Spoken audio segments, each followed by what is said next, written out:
Across the skies and oceans, countless flights have vanished without a trace, leaving behind questions that time cannot answer. Some disappearances are sudden, others eerily quiet, but all share one haunting quality: they defy explanation. From remote mountain ranges to vast stretches of ocean, these aircraft vanished as if swallowed by the Earth itself, leaving families, investigators, and aviation enthusiasts grasping for answers that may never come. While some cases offered fleeting clues, a fragment of wreckage, a last radio transmission, many remain shrouded in mystery. Their stories grow in legend with each passing year. Get ready to uncover 24 airplane disappearances that continue to baffle experts, spark theories, and inspire fascination. Each tale carries the weight of lives lost, the limits of human technology, and the enduring enigma of the skies. Prepare to journey into the unknown, where aviation meets the inexplicable. The disappearance of Flight NC 160,002 over the Pacific. On a quiet morning in December 1948, Flight NC 0002 prepared for takeoff from San Francisco International Airport. The Douglas DC-4, a four-engine propeller-driven plane, was scheduled for a routine flight across the vast Pacific bound for Honolulu. Among the passengers were a small group of business travelers, a family hoping to visit relatives in Hawaii, and a few military personnel returning home after months of duty. The weather seemed calm, with light fog drifting over the coastline and the ocean below, reflecting a pale winter sun. Despite the apparent tranquility, this flight would soon enter the ranks of the most perplexing aviation mysteries, vanishing without a trace and leaving investigators with more questions than answers. The crew of NC 60002 was experienced. Captain Charles Elliott, age 42, had over 15 years of flying experience and a reputation for steady composure during emergencies. His co-pilot, First Officer Robert Whitman, was relatively young, but had accumulated thousands of flight hours on similar DC-4 routes. Alongside them were a navigator, a radio operator, and two flight attendants. The passengers, unaware of the uncertainty that awaited them, settled into their seats, chatting quietly, glancing out at the early morning sky and preparing for the 8-hour journey that should have been uneventful. Takeoff was smooth, and NC 160,002 climbed steadily, reaching a cruising altitude above 10,000 ft within minutes. Reports indicate that the plane maintained radio contact with ground stations for a brief period, transmitting routine position updates as it headed southwest over the Pacific. The last confirmed message, sent approximately 90 minutes after departure, mentioned no unusual weather, mechanical problems, or navigational issues. It was a standard check-in. The type pilot was sent to reassure controllers and log the aircraft's progress.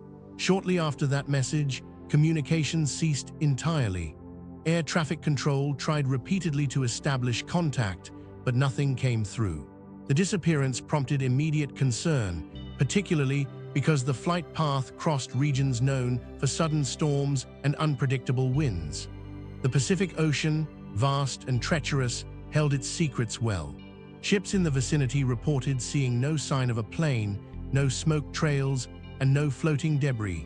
Search efforts were organized quickly with naval vessels, Coast Guard cutters, and even commercial ships scanning thousands of square miles. But no trace of NC 160,002 was ever found. In the days that followed, speculation ran rampant. Some investigators considered the possibility of a catastrophic mechanical failure. The DC-4 was generally reliable, but it was not immune to engine fires, structural issues, or sudden cabin depressurization. Others wondered if the flight had flown into a rare, violent storm, phenomena not uncommon in the Pacific, where localized squalls could form with little warning. Survivors' accounts from other flights hinted at the suddenness with which these storms could appear, battering planes with high winds and torrential rain before vanishing just as quickly. Another theory revolved around navigational errors. In 1948, navigation relied heavily on radio beacons, celestial sightings, and pilot experience, and small mistakes could accumulate over hours. Some researchers suggested that a miscalculation in course or wind drift might have led the plane far off its intended route, flying over open water where rescue would have been impossible. The possibility of running out of fuel in such circumstances would explain why nothing was ever found. Yet this theory left a haunting question. Even if the plane went off course, how could it vanish so completely without leaving wreckage that washed ashore or floated in the ocean? The passengers' identities added layers of intrigue. Among them was an engineer named William Hawthorne, traveling with documents that some later described as sensitive, though records are scarce and contradictory. Another passenger, a young woman named Ilelina Simmons, was on her way to visit her sister in Honolulu. Family members recounted their last conversations with her, filled with ordinary excitement about the upcoming holiday season, unaware that their loved one was embarking on a journey from which no one would return. Investigators also examined the crew's experience and possible human error. Captain Elliot was known for meticulous attention to detail, and there was no indication of fatigue or distraction. Whitman, the co-pilot, had a clean record with strong endorsements from previous captains. The flight attendants reported that the pre-flight checks were routine and no passenger behavior suggested panic or concern. Despite this, the possibility of an unforeseen in-flight emergency remained plausible, especially over the open Pacific, where rescue options were nearly non-existent. The mystery deepened with later reports from other planes that had flown similar routes. Pilots claimed to have seen flashes of light over the same stretch of ocean days after NC-2 disappeared. Some described them as electrical discharges from storms, while others wondered if they could be signals from the lost aircraft, though no evidence confirmed either interpretation. Decades later, researchers would still cite NC-60002 as one of the most frustrating cases in aviation history, because the Pacific Ocean, despite advanced technology and improved search capabilities, still holds the plane's secrets. In the end, Flight C-60002 became emblematic of the dangers faced by early trans-Pacific aviation. It vanished without warning, leaving behind only speculation, official records, and the memories of those waiting anxiously for news that never came. Families mourned without closure, and aviation authorities learned once again that even routine flights could encounter forces beyond understanding. The DC-4's disappearance over the Pacific remains a silent testament to the uncertainty of the skies. A story where technology, skill, and preparation could not guarantee safety, and where the vast, unforgiving ocean claimed both crew and passengers as if they had never existed. The mystery of the Flying Tiger Line, Flight 739. Flying Tiger Line Flight 739 departed Travis Air Force Base, California in the early hours of March 16, 1962, on its way to Saigon, South Vietnam.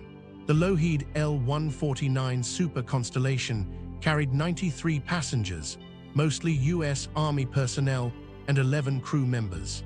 The atmosphere in the cabin was calm, with soldiers preparing for a routine transport flight amid growing tensions in Southeast Asia. Flight plans indicated a smooth route over the Pacific, with scheduled refueling stops at Wake Island and Guam, but the ocean beneath promised little margin for error. The flight cruised at 20,000 FT as radio operators exchanged routine messages with nearby air traffic controllers. Captain Lester Grammer, an experienced pilot, reported favorable conditions and no mechanical concerns. Crew members logged normal instrument readings and navigational checks, confident in the aircraft's reliability. Below them, waves stretched endlessly, reflecting the early sunlight, masking any sign of the disaster that would soon unfold. Suddenly, radio contact with Flight 739 became irregular. The last transmission was brief and ordinary, reporting their position near the Bonin Islands east of Japan. Air traffic controllers noted nothing unusual in the tone or content of the message. Moments later, The aircraft vanished from radar, leaving no trace and no distress signal. The ocean's vastness swallowed the plane almost immediately, turning what was meant to be a routine flight into one of aviation history's most baffling disappearances. Search and rescue operations were launched within hours, mobilizing U.S. Navy ships, Air Force aircraft, and local Japanese vessels. Days of scouring, the Pacific yielded floating debris, life vests, and scattered cargo containers, but the main fuselage of Flight 739 was never located. Sailors reported seeing objects bobbing in the waves, some marked with military insignia, yet nothing definitively linked to the aircraft's final moments. The vast expanse of water and unpredictable currents rendered most evidence impossible to recover. Families of the missing soldiers struggled with disbelief and grief, waiting for answers that never arrived. Letters, photographs, and personal effects were packed for delivery to South Vietnam, only to return unopened as the weeks passed. Military officials promised exhaustive investigations, but each report underscored the lack of conclusive findings. Uncertainty became a constant companion for loved ones who clung to hope even as months turned into years. Analysts examined weather records, noting that moderate winds and scattered clouds had been present along Flight 739's route. No major storms were reported, yet the Pacific is known for sudden squalls that can challenge even the most skilled aviators. The aircraft's instruments would have remained functional under normal conditions, leaving open questions about possible mechanical failure, navigational error, or other unforeseen complications that could have caused the plane to disappear without a trace. Rumors circulated about potential enemy action or sabotage, though no evidence ever substantiated such claims. The geopolitical climate of 1962 included escalating conflict in Southeast Asia, prompting speculation about covert operations or hostile engagement. Investigators carefully ruled out most scenarios. Yet, the lack of wreckage and survivor testimony kept theories alive and conflicting, leaving Flight 739 as a persistent enigma for both military and aviation historians. Crew members' experience was a focal point in the investigation. Captain Grammer had logged thousands of flight hours, while his co-pilot, navigator, and flight engineers were all seasoned personnel. Pre-flight inspections revealed no mechanical issues and maintenance logs were up to date. Despite this, the aircraft's sudden disappearance suggested an event so rapid that no distress call could be transmitted, sparking questions about catastrophic failures or sudden structural collapse. The recovered floating items offered few clues. Personal belongings were waterlogged, mailbags torn apart, and cargo containers scattered. Naval crews documented each piece meticulously, hoping to reconstruct the sequence of events, but nothing could pinpoint a cause or exact location of the plane's final resting place. The Pacific's currents carried the debris far from the presumed crash site, frustrating recovery efforts and complicating the narrative of what truly happened. Inspired by advances in sonar and deep-sea research, families advocated for renewed search efforts years after the incident. Sonar scans revealed unidentified objects on the seafloor, yet none were conclusively linked to Flight 739. The mystery persisted, frustrating investigators and captivating the public. News articles, documentaries, and books revisited the disappearance repeatedly, emphasizing the sheer scale of the ocean and the limits of human knowledge when confronted by nature's vastness. Eyewitness accounts from other aircraft and ships in the region were sparse and inconclusive. Some reported distant flashes or sounds consistent with an explosion, but none could confirm the source. Radar logs offered no additional insight beyond the plane's final recorded position. The absence of survivors meant that the sequence of events inside the cabin and cockpit would remain forever unknown, leaving speculation as the only way to imagine the final moments aboard Flight 739. Over time, Flight 739 became a reference point for aviation safety studies, emphasizing the need for improved tracking and emergency signaling in transoceanic flights. Military transport protocols were revised to include more frequent position checks and enhanced communication systems. Despite these improvements, the story of Flying Tiger Line Flight 739 remains a stark reminder of the risks inherent in long-distance dance flights over vast bodies of water. Experts keep examining the flight, drawing on military documents, survivor reports from other units, and salvaged wreckage to reconstruct what happened. Each new theory offers insights, yet fails to provide certainty. Some argue that a combination of mechanical failure and sudden weather conditions likely caused the disappearance, while others suggest an undetected Medea incident.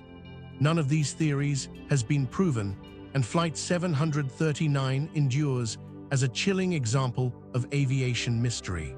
The passage of time has not diminished the human impact of the disappearance. Descendants of the soldiers and crew reflect on their ancestors' courage and the unresolved nature of the tragedy. Memorials list their names, ensuring that Flight 739 is not forgotten. Even as technology advances and oceans are mapped more precisely, the final resting place of the Lockheed Super Constellation and those aboard remains lost to the deep, leaving questions that may never be answered. The lost cargo of a Douglas DC-3 in Alaska. Anchorage woke to a pale icy sky on November 21, 1948. As a Douglas DC-3 prepares to depart with cargo headed for the distant town of Nome, pilot Charles Chuck Hendris and his co-pilot Robert Mason checked the instruments one last time before climbing into the frigid air. The plane carried crates of supplies, including food, mail, and essential goods for miners and trappers, along with a few passengers hoping to reach the northern frontier safely. Weather reports had hinted at possible snow flurries later in the day, but nothing severe enough to deter an experienced crew. As the DC-3 lifted above the rugged Alaskan terrain, the pilots marveled at the vast expanse of mountains, forests, and frozen rivers below. Navigation relied heavily on compasses and radio beacons, which were often unreliable in the remote regions of the territory. The crew plotted a direct course toward Nome, a journey that would take them across dense wilderness and icy peaks. Clouds began to gather on the horizon, and the temperature dropped sharply as the aircraft climbed higher. Radio communication was normal during the first hour of flight, with HRIX providing routine position updates to the Anchorage Tower. There were no signs of mechanical problems, and the cargo seemed secure. But as the plane approached the Cusco Mountains, the weather changed abruptly. A sudden snow squall reduced visibility to almost zero, making it difficult for the pilots to maintain a clear course. Other aircraft in the region reported similar conditions, hinting at the treacherous nature of the Alaskan winter skies. At 11:42 a.m., Flight 311 radioed a final message reporting that they were flying through heavy snow near the Anzac River. The transmission ended abruptly, and no further communication was received. Search parties were immediately alerted, but the vast wilderness and worsening weather made locating the plane almost impossible.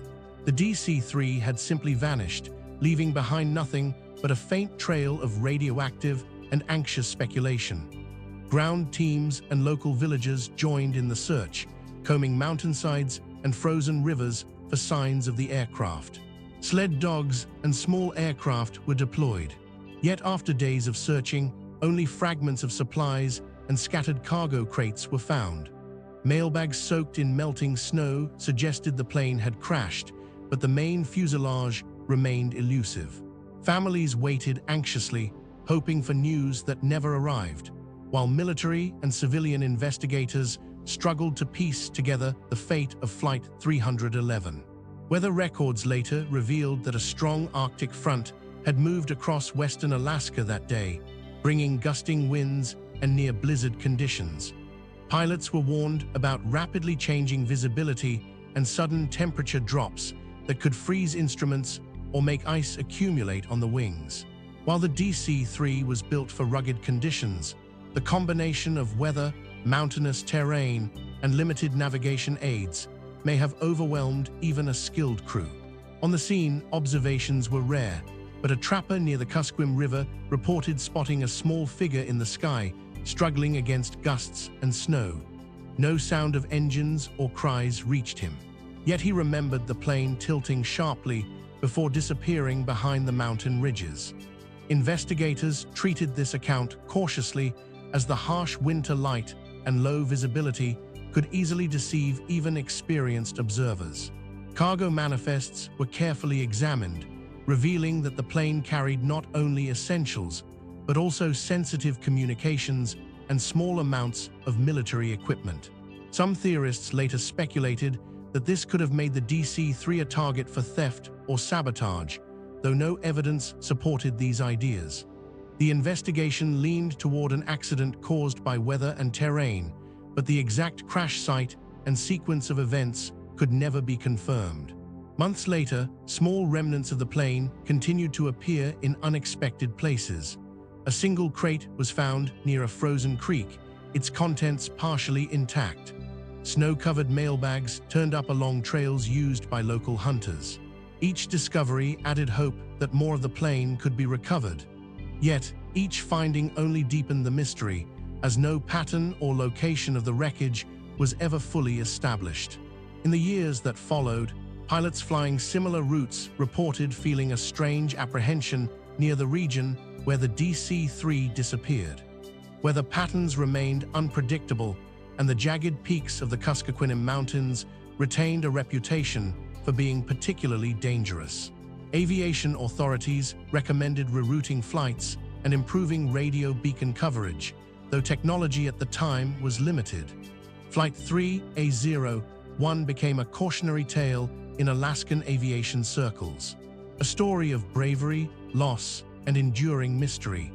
Family members of the missing crew and passengers gathered annually in Anchorage, leaving flowers and letters at memorials dedicated to Alaska's lost aviators. They shared stories of the men and women who vanished, ensuring that Flight 3A011 was not forgotten despite the lack of closure. Some descendants pursued careers in aviation, inspired by the courage of those who flew in such dangerous conditions. The DC-3's disappearance became part of local lore, passed down alongside tales of survival and harsh winters. Modern attempts to locate the wreckage have relied on sonar mapping and aerial surveys, but the exact site remains unknown. Technological advances in GPS and satellite imaging have improved the search for other lost aircraft. Yet, the harsh environment of the Alaskan wilderness continues to obscure Flight 3A011's remains. Researchers hope that someday the plane will be found intact, offering answers to decades-old questions about what happened on that fateful November day. Debate continues among historians over what might have happened. Whether it was wing icing, pilot error, or sudden mechanical malfunction, each theory presents plausible explanations. Yet none can account for the total disappearance without leaving survivors or more substantial wreckage. The story of the lost DC-3 persists as an example of aviation's fragility, even in seemingly routine cargo flights over rugged terrain. Though many years have passed, the mystery continues to cast a haunting shadow.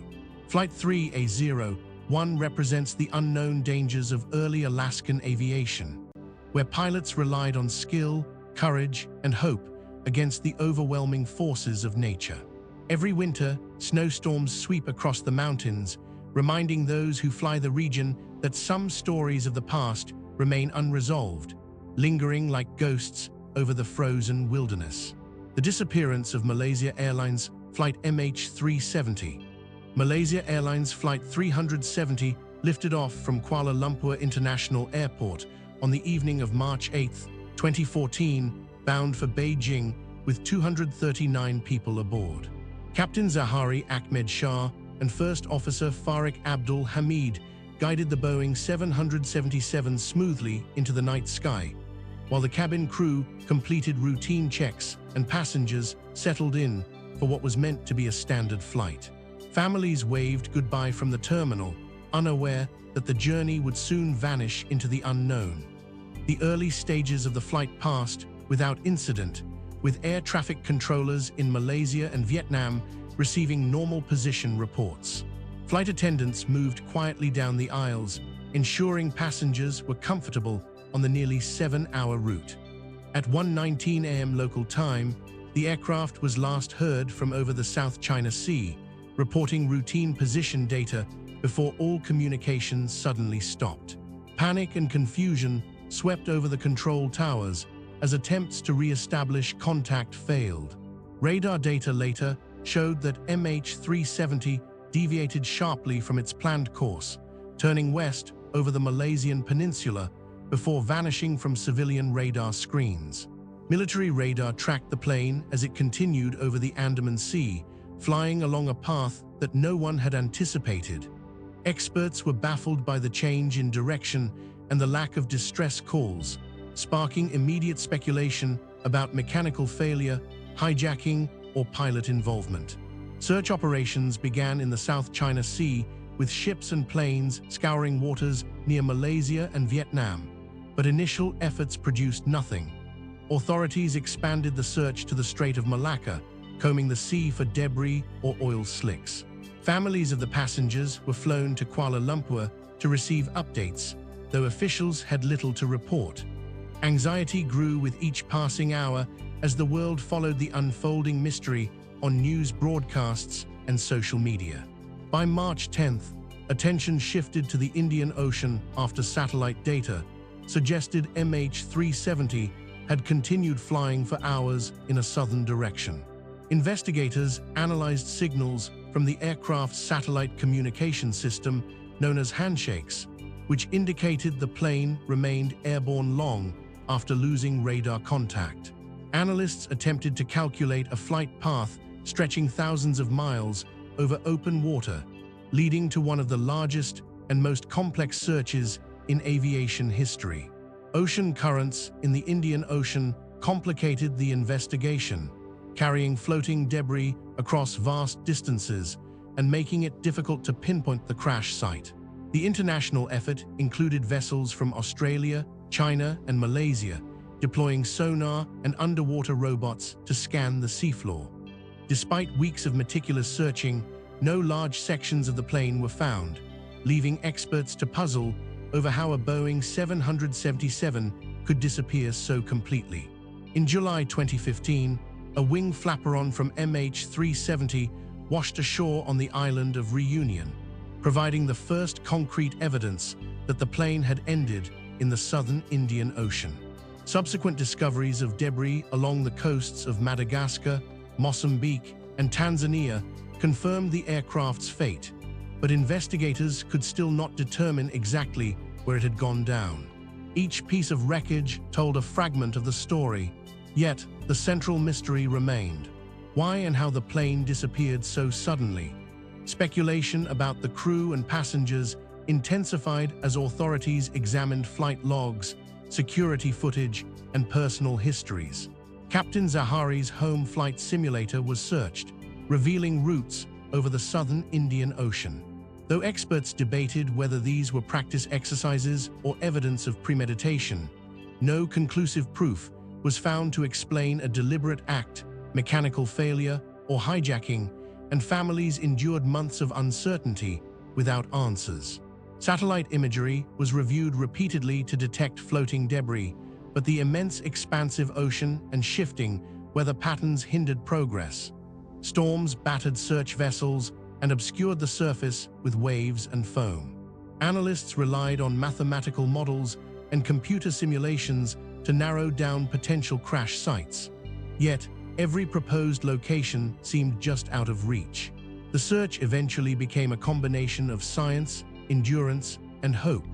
As thousands of square miles remained untouched, news coverage kept the story in the public eye, highlighting the frustration of families and the persistence of search teams. Interviews with relatives revealed heartbreak and disbelief as they struggled to understand how a modern passenger jet could vanish without a trace. Public interest surged globally with forums, documentaries, and online maps tracking every update. The disappearance of MH370 became both a human tragedy and a symbol of aviation's rare but haunting mysteries. By 2017, official search efforts were suspended after covering more than 120,000 km of ocean floor without locating the main wreckage. Investigators stated that the plane almost certainly ended in the southern Indian Ocean. Yet, precise coordinates remained unknown. New technology and renewed expeditions continue to hold the possibility of discovery, but the exact sequence of events that led to the disappearance is still unclear. All accessible data, including satellite pings, ocean currents, and salvaged wreckage, remains under analysis by specialists. Each analysis refines its understanding of the plane's final hours, though no single theory fully explains the sudden deviation from course and ultimate vanishing. The mystery fuels debates over aviation safety, pilot protocols, and search strategies in remote areas. The loved ones of MH370 remain at the center of the story, advocating for transparency and continued investigation. Memorials in Kuala Lumpur and around the world honor the 239 souls lost, reminding observers of the enduring impact of the disaster. Their hope for closure has kept the search alive in hearts and minds, even as decades may pass without definitive answers. Despite international efforts and advanced technology, the Boeing 777 that carried MH370 remains a ghost over the southern Indian Ocean. Every year, anniversaries bring renewed reflection on the unanswered questions: how a routine flight turned into a global mystery, how the crew and passengers vanished, and whether the world will ever know the full story. The disappearance endures as one of the most baffling chapters in aviation history, leaving more questions than answers. The ill-fated Star Air Transport Flight 844. The small airfield in Cedar Rapids, Iowa, felt an unusual chill on the morning of March 12, 1962, as Star Air Transport Flight 844 got ready for its scheduled cargo flight to Chicago. Crew members CH checked the DC-3's instruments, while ground personnel loaded crates of machinery and mail. Unaware that this ordinary departure would soon enter aviation history as a haunting mystery. Captain Robert Langley, a veteran pilot with over 8,000 flight hours, completed his pre-flight walk round with meticulous care, noting the crisp metal surfaces and the sound of engines warming in the clear morning air. By 9:15 a.m., Flight 844 had lifted smoothly into a pale, cloudless sky. The radio chatter was routine at first, filled with greetings to the control tower and a brief acknowledgement of weather reports. Passengers were not aboard that day, but the crew maintained their usual professional calm, unaware that their path would soon be swallowed by uncertainty.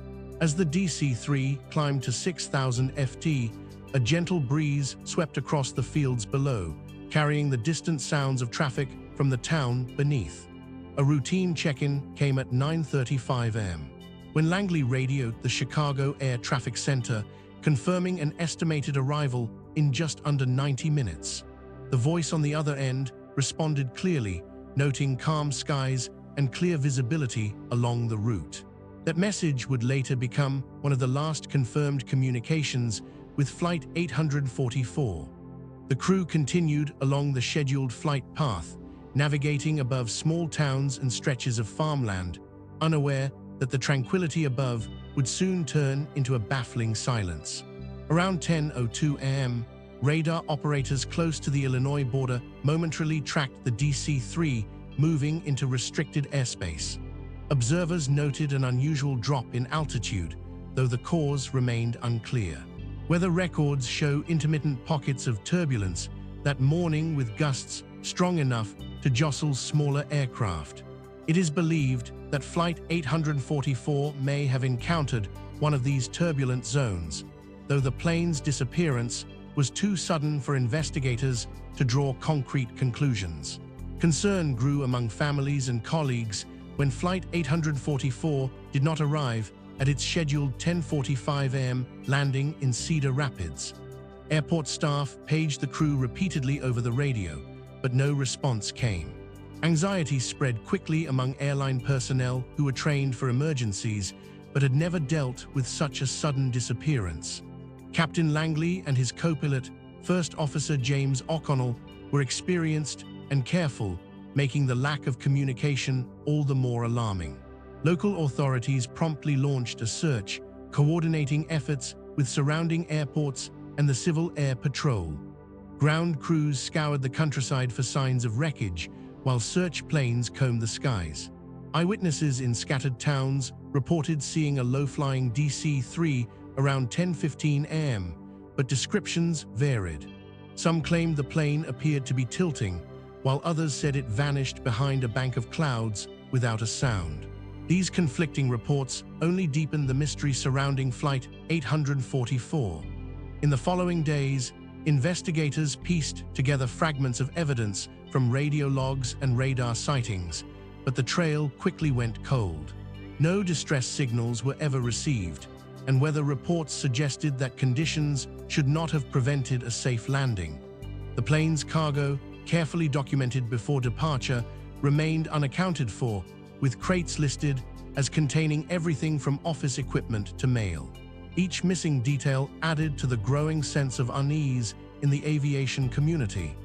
Mechanical failure was proposed by some, given the aircraft's age, despite consistent maintenance. Others speculated that pilot error, though unlikely given Langley's experience, could have caused a sudden descent or course deviation. Turbulence and unexpected weather anomalies were also considered, but meteorological data from that day showed mostly calm conditions. The absence of wreckage made all these explanations difficult to confirm, leaving Flight 844's fatal riddle for experts and enthusiasts alike. Weeks of agonizing uncertainty followed for the crew's families who held on to the hope that a clue might emerge. Langley's wife, Margaret, spoke publicly about her belief that the plane had encountered a strange atmospheric disturbance, while O'Connell's parents clung to memories of their son's dedication to flying. Local newspapers covered the story extensively, speculating on possible outcomes and recounting the crew's professionalism. Each new theory sparked more questions than answers, leaving the community haunted by what had disappeared in plain daylight. Even decades later, Flight 844 remains a case studied by aviation historians and mystery seekers. Models of the DC-3 and flight simulations attempt to reconstruct the path the plane might have taken, but no experiment has solved the puzzle. Radar archives, newspaper clippings, and anecdotal eyewitness reports offer fragments of insight. Yet the core mystery persists: how a reliable aircraft flown by skilled professionals in good weather could vanish without a trace. Some search expeditions attempted to scan remote wooded areas and small lakes near the projected flight path, but none yielded conclusive evidence. Satellite imagery decades later did not reveal wreckage, and no personal items or cargo were ever recovered. The disappearance of Star Air Transport Flight 844 joined a growing list of unsolved aviation mysteries, a reminder of the unpredictability of flight, even in the modern era. For aviation experts, Flight 844 exemplifies the limits of human understanding when nature and circumstance converge unexpectedly. The combination of a routine flight, an experienced crew, and ordinary cargo makes the mystery all the more perplexing. Each detail, time of departure, radar blips, eyewitness accounts offers a glimpse into what might have been. Yet the plane itself remains lost to history. The story of Flight 844 continues to inspire research, documentaries, and discussions among those fascinated by unsolved disappearances in the skies. Ultimately, the disappearance of Star Air Transport Flight 844 is more than a missing plane. It is a puzzle that has withstood the passage of time. Every attempt to uncover answers highlights both the limitations of technology in 1962 and the enduring intrigue of aviation mysteries. While the DC-3 may never be found, the story of its final flight continues to capture the imagination, reminding us of the fragile boundary between certainty and the unknown in the world above. The mystery of Northwest Airlines Flight 251. The late afternoon of June 23, 1950, carried a tense heat over the city of Minneapolis, where Northwest Airlines Flight 251 prepared to depart for the windy city of Detroit. Passengers boarded the Douglas DC-4 with excitement, unaware that this routine trip would soon descend into one of the most puzzling aviation mysteries in American history. Captain Robert Lind, a veteran pilot with a steady hand and calm demeanor, performed a final inspection of the engines and control panels, while co-pilot Clifford Clark reviewed the flight plan and weather reports. Flight 25501 lifted gracefully from Minneapolis-St. Paul International Airport at 6:10 p.m., climbing steadily into the early evening sky filled with scattered clouds. The passengers, many returning home after business or family visits, settled into their seats while flight attendants completed safety checks. The DC-4 hummed steadily as it passed over the Minnesota landscape, leaving a trail of white contrails that shimmered in the fading sunlight. Everything was normal for the first hour of flight, with Lind maintaining routine radio updates to controllers. Around 7:10 p.m., the plane entered a zone of intense thunderstorms over Lake Michigan.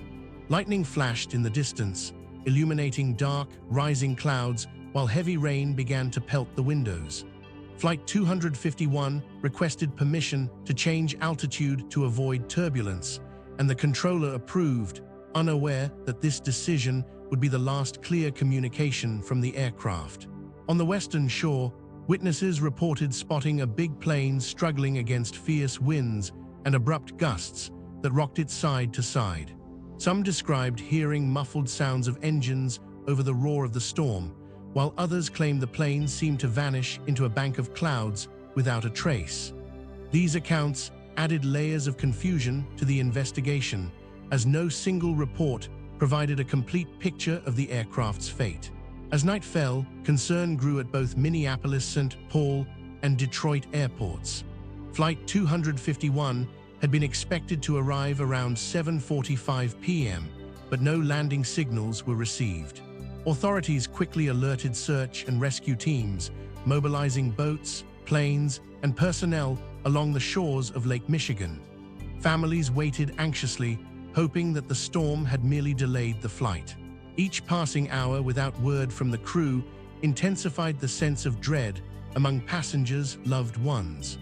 The following days saw search operations widen, targeting the stormy and darkened waters of Lake Michigan. Aircraft scoured the skies while boats combed the lake, looking for debris or signs of life.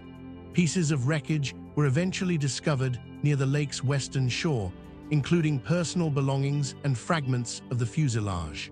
Yet the main body of the DC-4 was never located. Divers and sonar equipment failed to find conclusive evidence, leaving the fate of Flight 25501 shrouded in mystery. After analyzing weather records, investigators concluded that strong thunderstorms and severe downdrafts likely made the flight extremely dangerous. However, the crew's experience and the aircraft's reliability suggested that the storm alone could not fully explain the disappearance. Radar data from the era showed the plane deviating slightly from its course, but the reasons for this deviation remained speculative. Every theory seemed plausible yet incomplete, leaving the mystery unresolved. Relatives and friends of the passengers grappled with uncertainty, caught between hope and despair. Some clung to memories of the people aboard, recounting the last moments before departure. News reports described the storm in detail, highlighting eyewitness accounts of the plane disappearing behind rain clouds. The lack of a recovered cockpit or definitive wreckage made closure impossible. And for decades, the story haunted those connected to the flight. In the months after the disappearance, aviation experts debated possible causes, including structural failure due to turbulence, sudden loss of control, or misjudged altitude changes. Each hypothesis was weighed against the limited evidence, and none could be definitively proven. The combination of stormy weather, limited technology, and an unseen lake floor created an enduring puzzle, one that would fascinate researchers and historians for generations. Long after the event, Flight 251 continues to hold the attention of both the aviation world and enthusiasts of unexplained vanishings.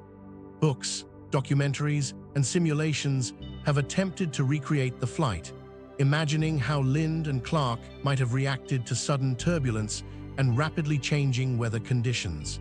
Every detail, from radio logs to witness statements, is analyzed in the hope of uncovering the truth. Yet the plane's final moments are forever lost beneath Lake Michigan's dark waters. The event emphasized the technological limits of 1950s aviation, illustrating how even veteran crews could struggle against severe weather. Radar coverage was sparse, communication systems were rudimentary, and storm prediction lacked the precision available today. Flight 25501 demonstrated that the human element combined with natural forces could create a mystery that even decades of investigation could not fully resolve. For the passengers' families, Flight 251 was not merely a vanished plane, but a stark reminder of life's uncertainty and fragility. Memorials and dedications around the Midwest honored the lost passengers and crew, keeping their memory alive despite the lack of physical remains.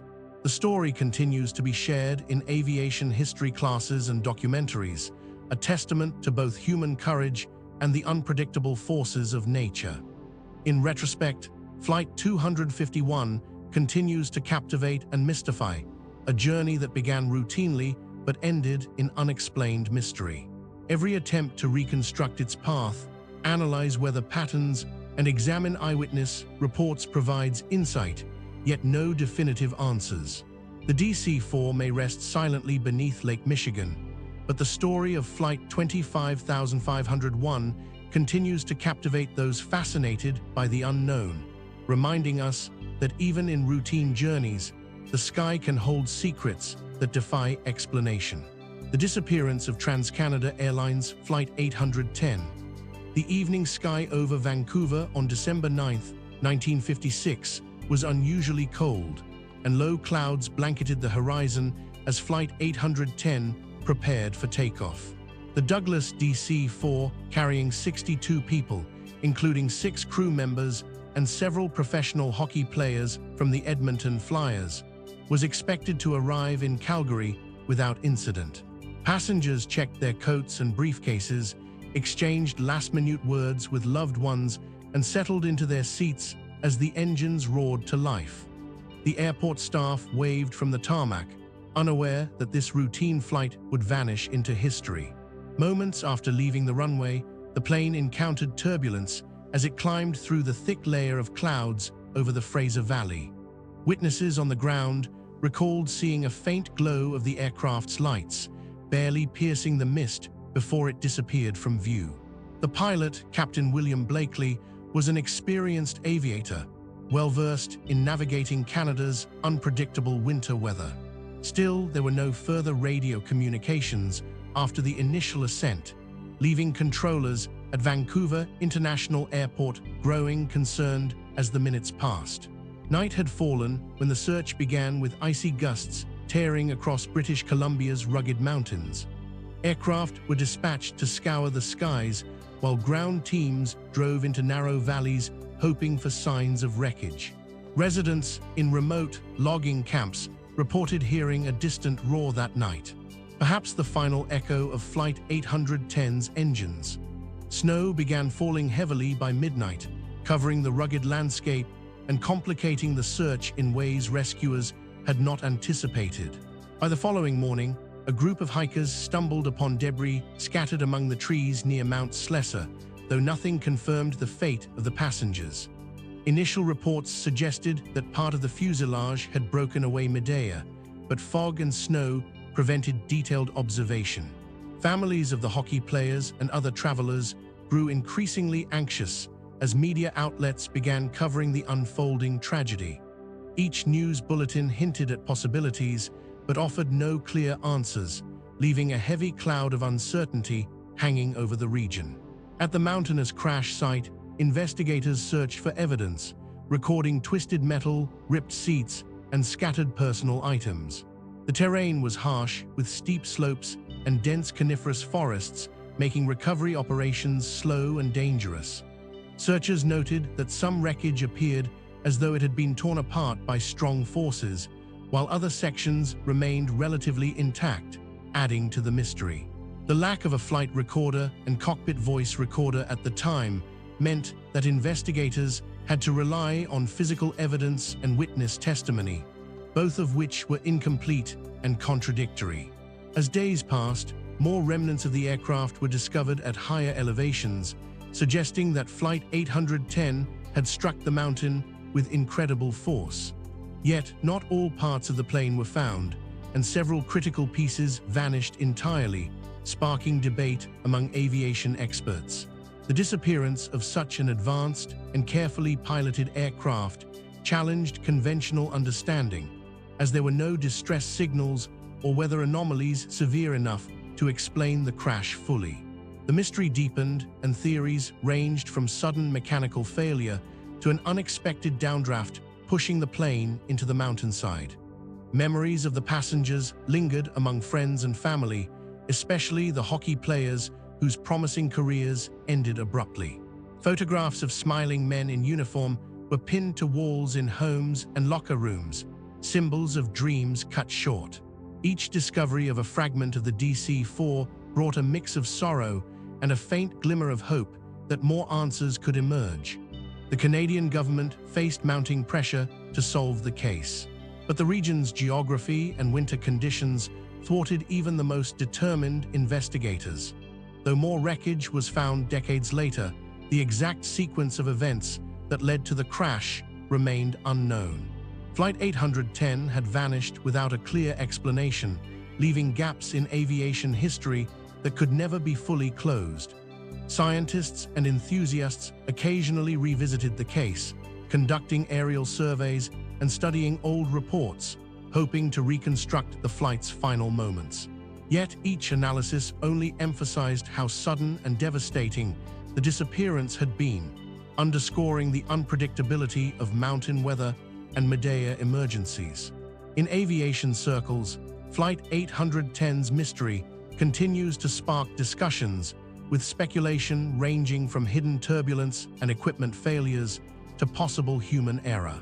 While memorials near Mount Sill honor the lives lost, the absence of complete answers adds an enduring layer of intrigue. Students of aviation study the flight as a cautionary tale, a reminder that even routine journeys can be met with unforeseeable danger. The legacy of the plane and its passengers remains tied to the rugged mountains that concealed them for decades. Every winter, climbers and hikers near Mount Slees encounter remnants of the DC-4 scattered among rocks and snow fields. Silent witnesses to the disaster, pieces of metal, fragments of luggage, and faded personal items continue to emerge, testifying to the violent impact and the passage of time. Despite advances in aviation technology and search methods, the final path of Flight 810 remains shrouded in uncertainty, and the question of what exactly happened on that December evening endures. The mountain keeps its secret well, leaving only fragments as whispers of a vanished flight. The fate of TransCanada Airlines Flight 810 highlights the risks that marked the infancy of commercial aviation in Canada. Families remember the lost passengers. Historians revisit the site for clues, and pilots reflect on the lessons learned. Even more than 6 decades later, Flight 810 retains its grip on the imagination.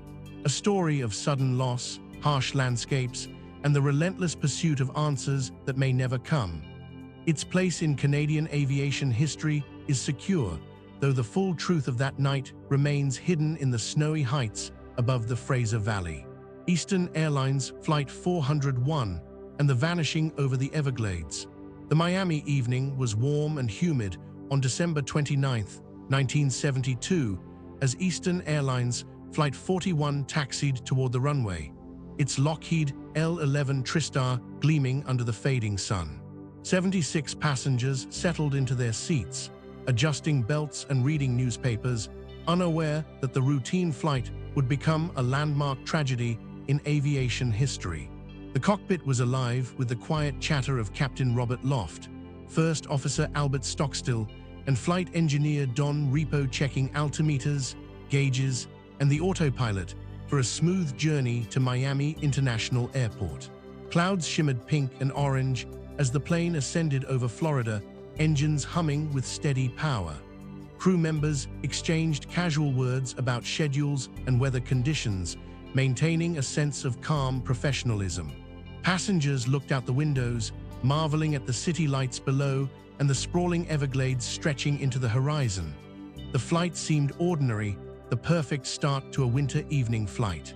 A small amber landing gear warning light suddenly blinked on the control panel, catching the crew's attention. Captain Loft called it out immediately, and all three men leaned forward, scrutinizing the instruments. Their focus shifted from maintaining altitude to troubleshooting the possible malfunction. Stock still suggested running the checklist, while Repo attempted to verify whether the nose gear had fully locked into position.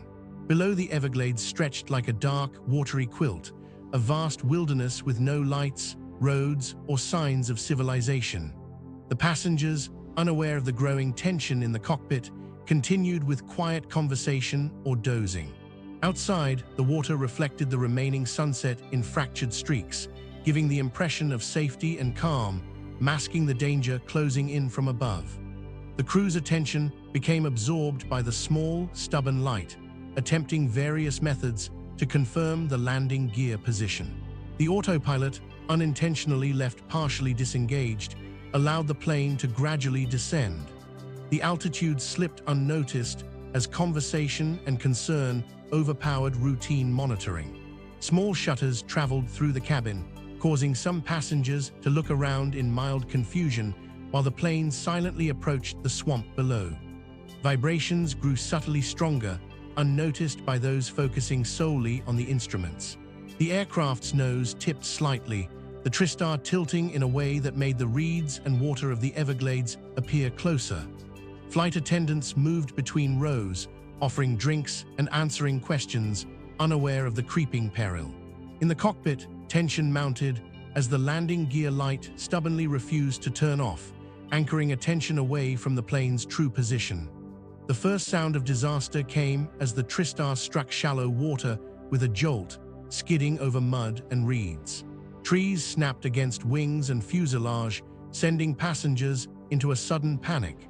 Flight attendants shouted instructions, helping the injured and guiding survivors through twisting aisles filled with water. The plane shuddered violently, then came to rest partially submerged, leaving passengers and crew scrambling for safety in the dark, marshy landscape. As soon as news of the crash spread, local fishermen, first responders, and volunteers reached the swamp by boat and truck, wading through water to rescue survivors. 49 people died in the crash, and those rescued spoke of fear, courage, and confusion as the aircraft lurched, twisted, and sank in midden reeds. Stories emerged of crew members calmly directing passengers even as the plane groaned under the weight of water.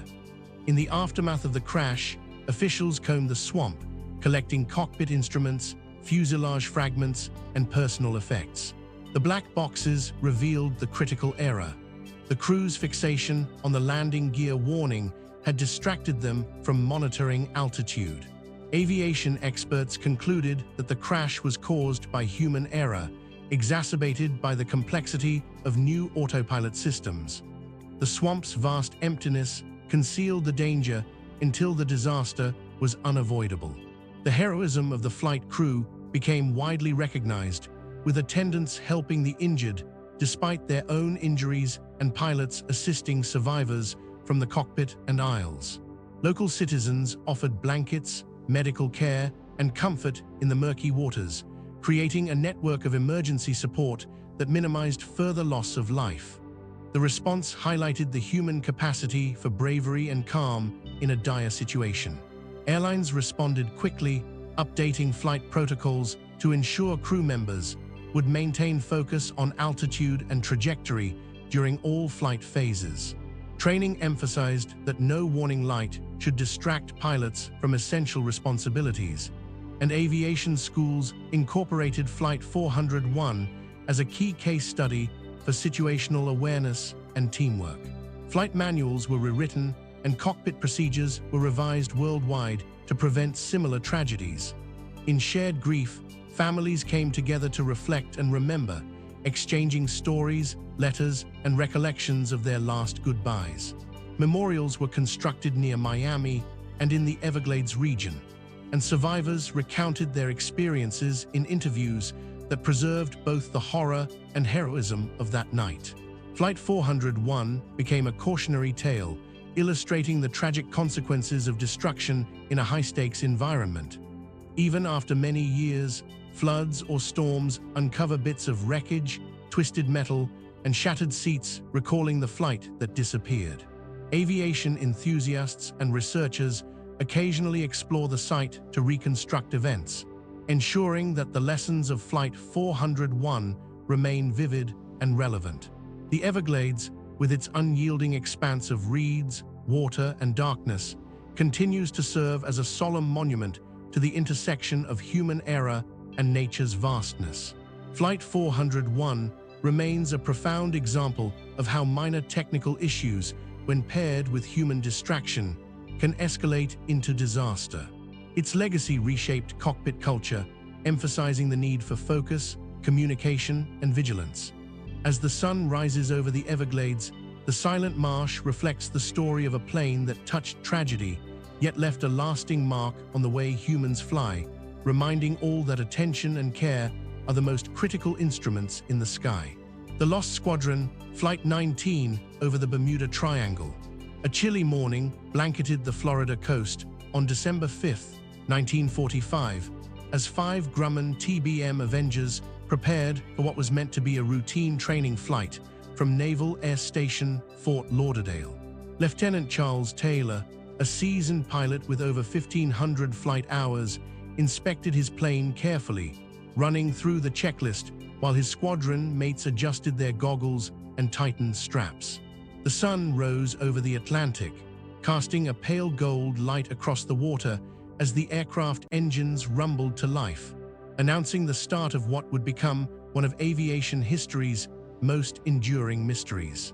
The squadron lifted into the sky in tight formation, wings aligned with precision, their engines thrumming in steady rhythm. Below, the coastline shimmered under the morning sun, waves lapping gently against the shore, as if unaware of the events about to unfold. The pilots communicated with calm efficiency, practicing bombing maneuvers and navigation exercises, their radios crackling with the soft static of routine reports. By mid-morning, the squadron had veered farther east over the Atlantic than initially planned, following their navigation instruments and visual cues. Lieutenant Taylor began reporting slight anomalies in the compass readings, and some pilots noted that familiar landmarks seemed increasingly distant. Clouds began forming a thin veil along the horizon, adding tension to the flight. As the men struggled to reconcile their instruments with what they saw outside, a sense of unease crept over the formation as the squadron entered a section of ocean often called the Bermuda Triangle. Mist and low-hanging clouds reduced visibility, creating an eerie calm that contrasted sharply with the pilot's growing concern. Taylor attempted to correct the course, signaling to the other planes to adjust, but radio communications became garbled, and the usual guidance from ground control grew faint. The pilot's reliance on visual navigation became increasingly futile as the vast expanse of water offered no reference points. One by one, the men reported disorientation, and a subtle panic began to weave into their focused professionalism. Time seemed to stretch. The engine's steady drone is the only constant, as waves far below reflected light that appeared to shift and distort unnaturally. Lieutenant Taylor issued commands with measured urgency, trying to maintain order in the flight. Despite the strange circumstances, the planes continued eastward, but the squadron's formation started breaking apart as individual aircraft struggled to maintain heading. The distant hum of the ocean below and the occasional call from fellow pilots was swallowed by the vast sky, leaving each man isolated in his cockpit. Over an hour into the flight, Flight 19's radio signals became increasingly erratic, alternating between clear calls for guidance and sudden bursts of static. Naval operators on land tracked the transmissions with growing alarm, noting the lack of coherent bearings and the repeated pleas for assistance. The pilots described their compasses spinning uncontrollably, and some spoke of strange cloud formations that seemed to rise and fall in impossible patterns. A rescue plane, a PBM Mariner, took off later that afternoon with a crew assigned to locate the missing squadron. The sky grew heavier with clouds as the Mariner searched, its own instruments struggling against the sudden weather shifts above the open ocean. Waves swelled beneath, breaking with unexpected force, and the radio captured fragments of Flight 19's last transmissions, echoing the confusion and dread that had overtaken the squadron. Observers aboard the Mariner reported only quick, distorted glimpses of the aircraft, sunlight and shadows, preventing any clear observation. The search crew described the sea as unusually calm in some areas and violently choppy in others. A patchwork of contradictions that mirrored the pilot's disorientation. Hours passed, and with nightfall approaching, the Mariner returned without having located Flight 19, adding urgency to the naval authorities' growing concern.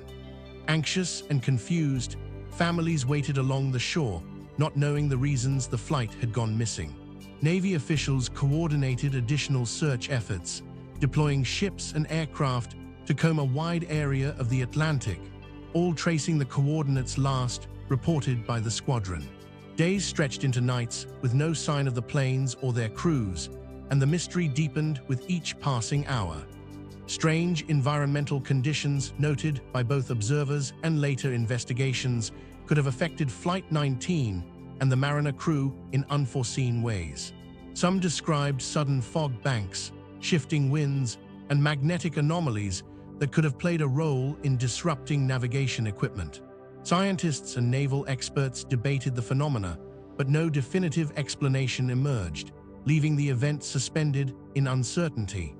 As the search operations concluded weeks later, no physical trace of Flight 19 was recovered, although minor debris from other training flights suggested the area's treacherous waters could easily swallow aircraft.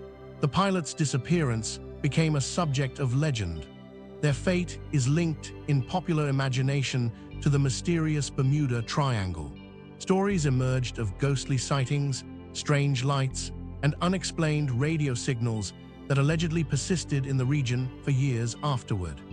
The loss of Flight 19 prompted changes in naval flight procedures, emphasizing stricter navigation protocols and improved emergency communication practices.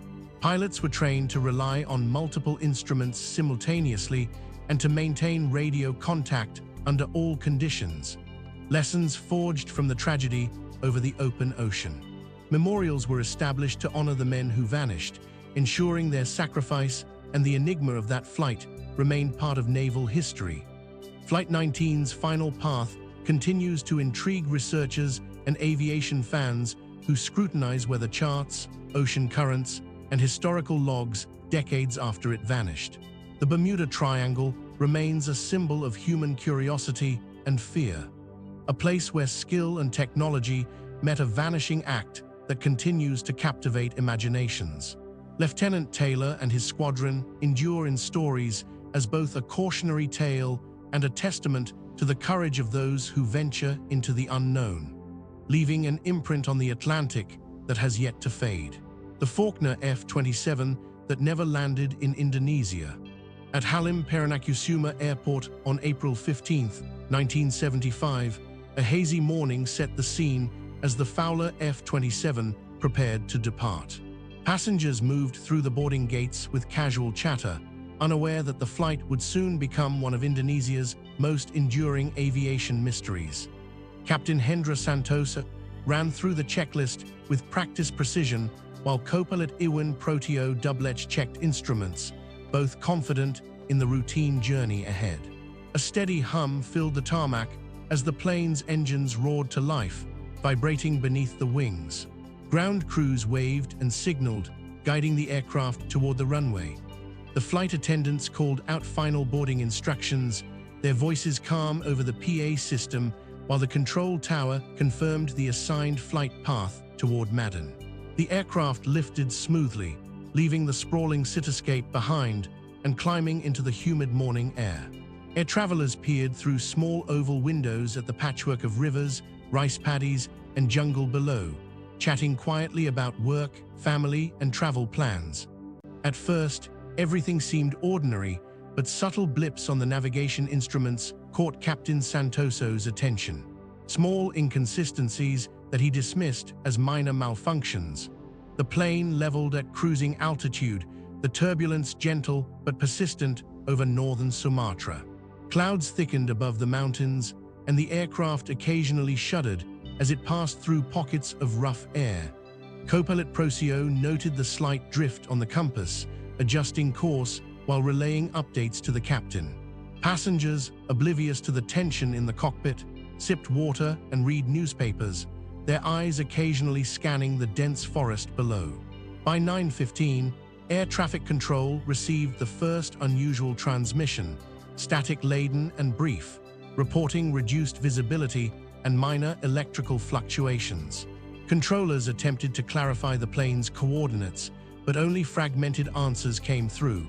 Somewhere near Acre Province, the flight began veering off the planned route, its position becoming increasingly uncertain as intermittent radio signals crackled in and out. Cabin lights flickered briefly, prompting startled murmurs among passengers. Captain Santoso instructed a system check while carefully scanning the instruments, noting the engine output remained normal. Co-pilot Procio monitored altitude and airspeed, both aware that the aircraft was no longer following the expected path. Outside, dense green forest stretched endlessly, hiding any potential emergency landing sites from view. The northern coastal villages remembered a far-off roar of engines, which abruptly gave way to silence. Some later recalled seeing flashes of light in the clouds, though no smoke or debris was immediately visible.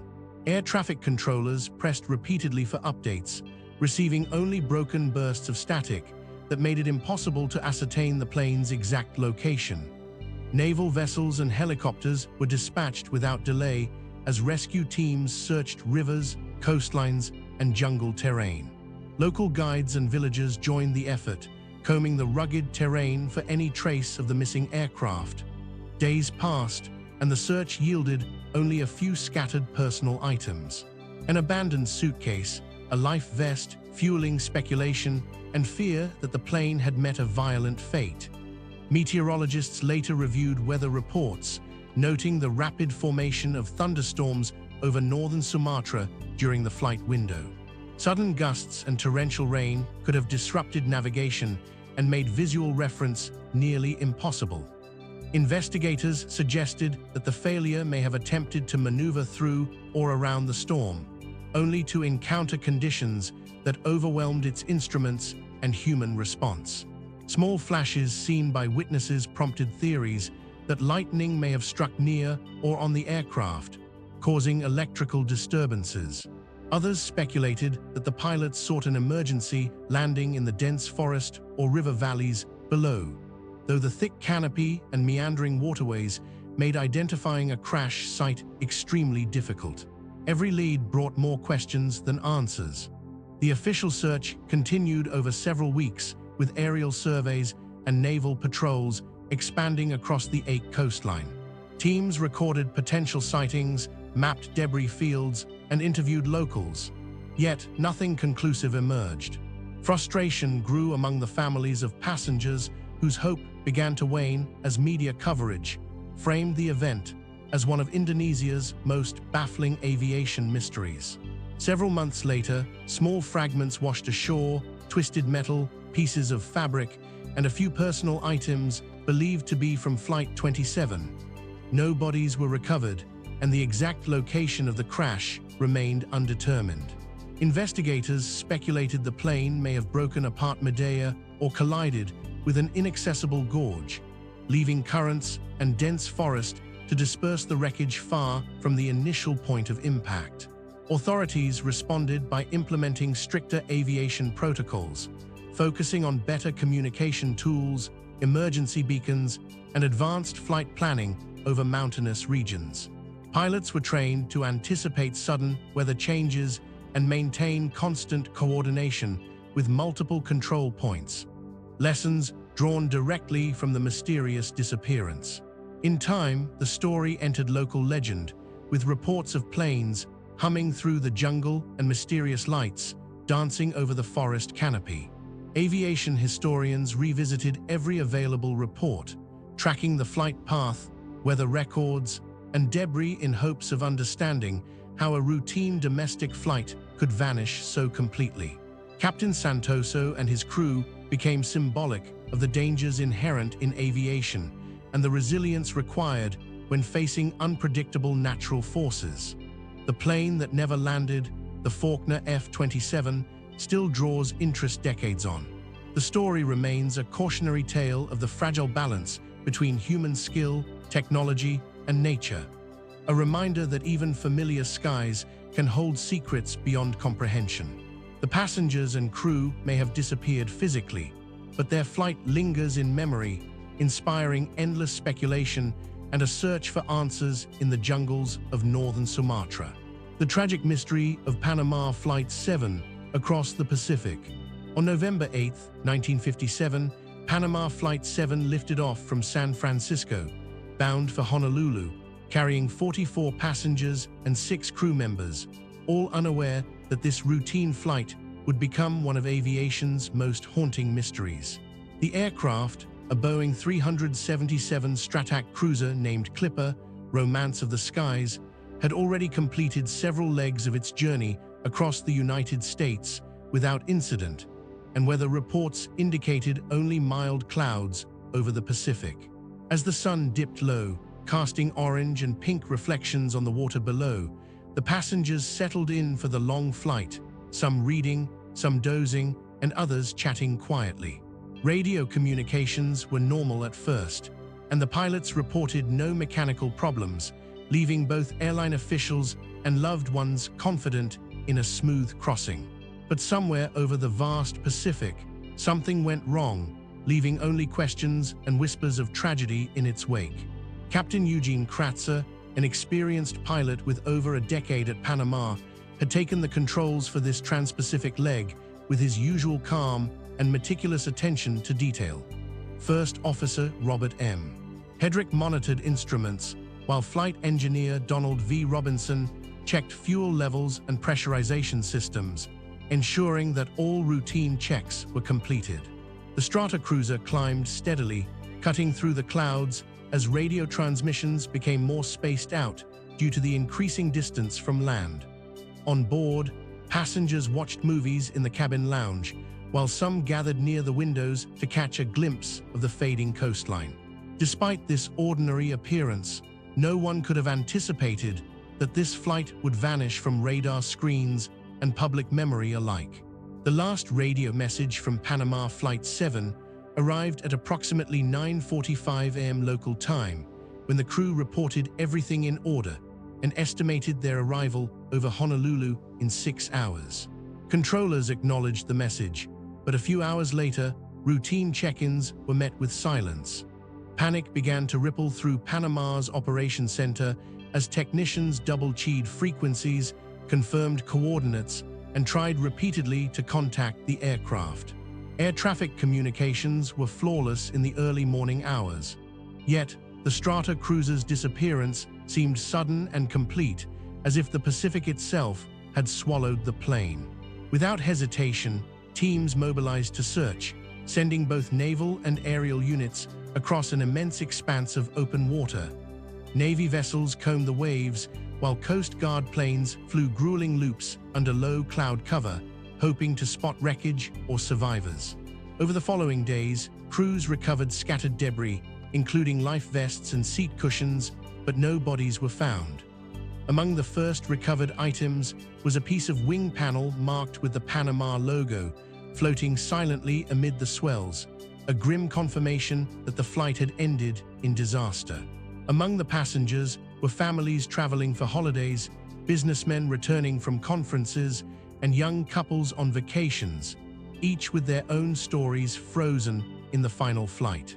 The loss of so many lives ignited a media frenzy, with newspapers in San Francisco and Honolulu running front-page stories, speculating on the cause while sharing photographs of smiling passengers now gone. Airlines around the world faced renewed scrutiny over safety procedures, and investigators from the Civil Aeronautics Board were dispatched to coordinate the search. Every recovered fragment became a critical clue, but the broader puzzle of what caused the Stratak cruiser to vanish remained stubbornly unsolved. Meteorologists later reported that the weather on that day was mostly clear, though scattered squalls had formed unexpectedly over the northern Pacific. Some suggested that turbulence or sudden mechanical failure could have forced the aircraft into a rapid descent, while others speculated about fuel miscalculations or structural weaknesses. The Strata cruiser, renowned for its comfort and reliability, had rarely suffered in flight emergencies, which deepened the mystery. Yet the lack of a distress signal left a haunting void, as though the pilots had been taken entirely by surprise, leaving no time to communicate their peril. Every detail was scrutinized by investigators, from the aircraft's service history to the radio transmissions of prior journeys. Some experts proposed that a sudden decompression could have incapacitated the crew within minutes, explaining the absence of a distress call. Others focused on the plane's electrical and fuel systems, theorizing that a malfunction might have caused an unexpected in-flight fire. While these hypotheses provided plausible scenarios, none could be definitively proven without more wreckage, leaving the Civil Aeronautics Board to close the case with inconclusive findings. A rare and frustrating outcome in commercial aviation investigations. What unfolded in the months afterward became one of the most massive aviation searches ever, reaching across a vast expanse of several hundred square miles. Specialists examined flight records, maintenance logs, and even weather patterns in meticulous detail, attempting to reconstruct the events leading to the disappearance. Rumors emerged, some credible, others less so, ranging from mid-air explosions to hidden cargo incidents. Families of the passengers demanded answers, but the ocean, indifferent and vast, kept its secrets hidden beneath rolling waves that reflected the sun in a deceptive calm. The tragedy also highlighted Panama's broader role in pioneering trans-Pacific air travel during the 1950s. As one of the first airlines to operate long-haul flights across the Pacific, Panama was seen as a symbol of post-war optimism and technological progress. The disappearance of Flight 7 not only cast a shadow over the airline's operations, but also sparked discussions about the limits of aviation safety at the time, influencing later improvements in navigation, emergency procedures, and aircraft design. In many ways, the flight became both a cautionary tale and a pivotal moment in the evolution of global air travel. Through the decades, Panama Flight 7 endures as a lesson, its story circulating among aviators and studied by academics. Fragments recovered from the Pacific are displayed in museums, silent witnesses to the vanished flight, while pilot logs and official reports preserve the memory of a journey that ended without closure. The fate of the Clipper Romance of the Skies and those aboard continues to puzzle experts, a somber reminder of the unpredictable power of the sea and sky. Every year on November 8th, memorials honor the passengers and crew, acknowledging both their lives and the enduring mystery that surrounds their final flight. The account of Panama Flight 7 continues to provoke thought on humanity's fleeting power against the immense, untamed waters. Pilots, passengers, and families are forever linked to this chapter of aviation history, reminding us that despite advances in technology and navigation, some events resist explanation. The loss of the Stratak cruiser teaches that preparation and experience can sometimes meet forces beyond control, leaving only fragments and memories. Though the Atlantic, Pacific, and other oceans have claimed countless flights, the story of Flight 7 stands out for its abruptness and the unanswered questions it leaves floating across the endless horizon. The vanishing of Air India Flight 855. On January 1, 1978, Air India Flight 855 took off from Bombay, now Mumbai, heading for the island of Dubai with 213 passengers and 14 crew members aboard. The Boeing 747, named Kanchenjunga, had been prepared for the flight with routine checks and a full load of passengers eager to reach the New Year celebrations abroad. Outside, the early morning sky was set with light clouds and the ground crew waved farewell, unaware that the aircraft would disappear without warning less than half an hour later. The departure was smooth, and radio communications initially showed nothing unusual, giving the illusion of a routine journey. Captain Miss Ganapathy sat in the cockpit with co-pilot Vijat and flight engineer S.R. Shastri, maintaining a steady course over the Arabian Sea. Ganapathy was known for his calm demeanor and thorough preparation, having flown for Air India for more than a decade. Passengers chatted quietly, some reading newspapers, others watching in-flight movies, while attendants moved through the aisles with tea and snacks.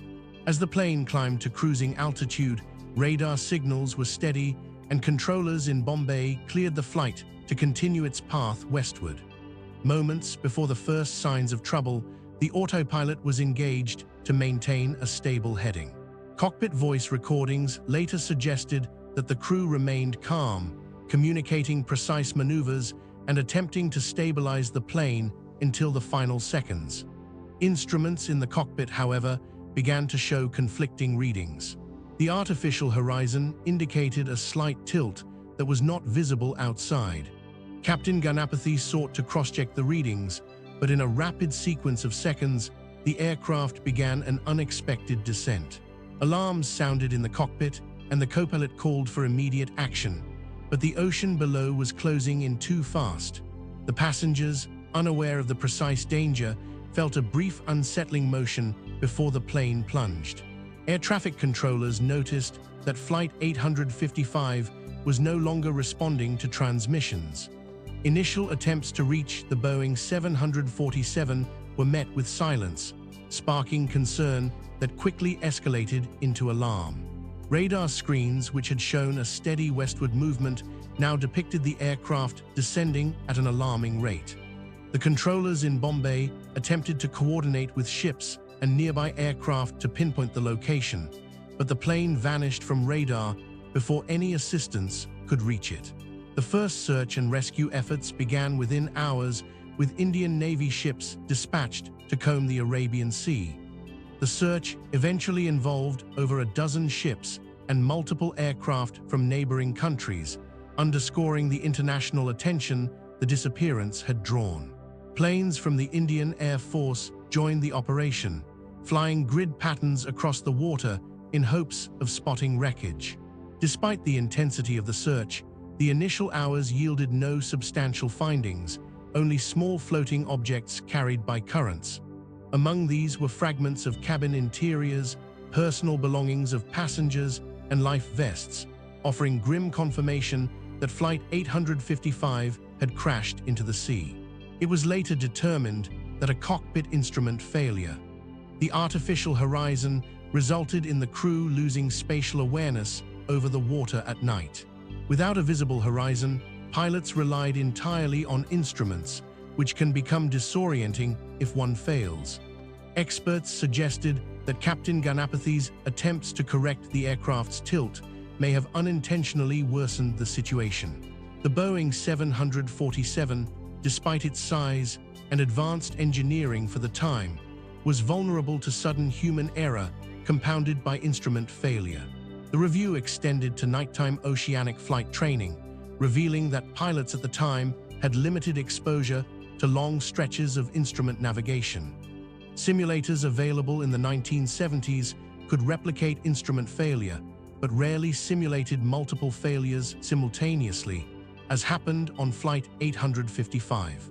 This gap in preparedness emphasized the need for enhanced pilot education on spatial disorientation and error recognition. Recommendations included mandatory simulator sessions specifically designed for instrument malfunction and the development of cockpit procedures to better manage sudden instrument discrepancies. In cities like Bombay and Dubai, families waited tensely, eyes fixed on television screens for any hint of news. Many had planned holidays or business trips, and their absence was a growing concern. Air India arranged counseling and support for relatives, while journalists covered the disappearance, drawing attention to both the airline's history and the risks of night flying over open water. Speculation grew in newspapers, some focusing on technical failure, others on rare weather events, though the Arabian Sea had shown no unusual conditions at the time. Partial recovery of Flight 855's wreckage occurred months later, bringing up fuselage fragments and cockpit instruments from the deep. These fragments confirmed the sequence of events leading to the crash, but could not restore the lives lost that night. The investigation highlighted the critical importance of instrument reliability and crew training in handling emergencies over open water, especially at night. Recommendations were made to improve redundancy systems in aircraft, and Air India incorporated these lessons in future flights. In response to the crash, aviation technology advanced, introducing multiple redundant attitude indicators and smarter autopilot systems that could identify and correct errors in real time. Airlines worldwide reviewed and upgraded their maintenance protocols to include more frequent calibration of critical flight instruments. Flight 855 thus indirectly contributed to broader safety reforms, shaping policies that continue to influence how modern commercial aviation prevents and responds to in-flight instrument failures. Even several years after the crash, the disappearance of Air India Flight 855 remains a somber lesson in aviation history. Memorials in Mumbai honor the crew and passengers, remembering names that were lost in an instant and lives that were cut short. Pilots study the accident to understand human factors, instrument dependence, and how rapid decisions can have irreversible consequences. Each January 1st, the anniversary is observed quietly, a reminder of how quickly a routine flight can turn tragic over seemingly calm seas. Through Flight 855, we are reminded of the uncertainty of night flights over oceans and the precariousness of human reliance on equipment. Aviation professionals recall the event when discussing cockpit procedures, emergency response, and the limits of even the most sophisticated aircraft. For those who lost friends or family, the ocean remains both grave and mysterious, hiding secrets beneath its dark surface. The disappearance, while investigated thoroughly, leaves questions about that night in January 1978, and the voices of the passengers remain suspended in memory, never to return. The silent disappearance of Flying Tiger Line Flight 923. The Pacific sky was eerily calm on the night of March 23, 1962, as Flight 923 of Flying Tiger Line prepared to take off from Travis Air Force Base, California. The crew, consisting of Captain Robert Harris, First Officer William Lambert, and 2 flight engineers, performed their usual pre-flight checks with practiced efficiency, unaware that this routine trip would end in one of the most baffling aviation mysteries of the era. Cargo loaded onto the Douglas DC-6B was primarily high-priority military supplies, which made the flight an essential link between the U.S. mainland and its Pacific bases. The early evening light painted the tarmac in shades of orange and red, and ground personnel waved as the plane taxied toward the runway. Within minutes, Flight 923 lifted into the sky, engines humming steadily, leaving behind a trail of anticipation and routine. The departure was smooth, and the first radio communication was made shortly after takeoff, confirming the flight's altitude and heading over the coastal waters. Flight controllers at Oakland reported everything normal as the DC-6B climbed toward its cruising altitude of 16,000 ft. Visibility was excellent, and no unusual weather patterns were reported along the route to Hickam Air Force Base in Hawaii. Passengers were not on this cargo flight, but the sense of duty among the crew gave a quiet intensity to their actions as they monitored instruments and checked fuel levels. By 9:15 p.m., the plane had reached a point over the open Pacific where radar coverage was intermittent, leaving the aircraft briefly invisible to controllers on land. All systems were reported functioning normally in what would become Flight 923's final routine transmission. Shortly after, the radar blip that represented the plane vanished without warning. Air traffic controllers frantically attempted to re-establish contact, but no response came. Panic began to ripple through the control room as they realized something extraordinary had occurred. The DC-6B had not sent any distress signal, nor were there reports of severe weather capable of downing a plane. Specialists later reviewed weather logs and found only minor turbulence, nothing that could explain a total disappearance. Hundreds of miles of ocean were scoured in the immediate search. Yet, investigators found nothing of consequence in the days afterward. Ships and planes combed the waters, scanning for debris or oil slicks. Yet only a few small items believed to be related to Flight 923 were eventually retrieved. A life vest here, a fragment of cargo there, but no trace of the aircraft's main fuselage or engine surfaced. Navy divers and Coast Guard crews scoured the seabed in shallow areas near Hawaii, hoping to locate wreckage, but their efforts were fruitless. Each passing day deepened the sense of mystery and frustration among investigators who could not reconcile the aircraft's sudden disappearance with standard aviation protocols. Scrutiny of the DC-6B fleet maintenance and performance records became central as investigators considered mechanical failure. The plane had been inspected thoroughly before departure, and all systems were reported fully operational. The engines were reliable, and the aircraft had a history of successful trans-Pacific flights. Even after reviewing the crew's experience and skill, no obvious human error emerged as a factor. Pilots familiar with Flight 923's route described it as straightforward under normal conditions, further deepening the puzzle of why the aircraft vanished so completely.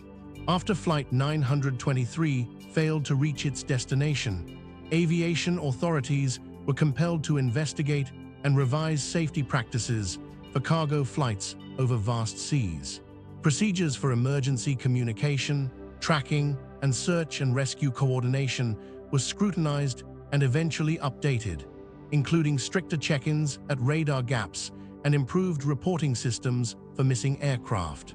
Military logistics also faced renewed pressure to ensure that high-priority shipments were accounted for in real time, highlighting how a single unexplained incident could ripple across operational planning and influence policy decades later. Attention shifted to unusual atmospheric conditions, such as potential microbursts or strong wind shears.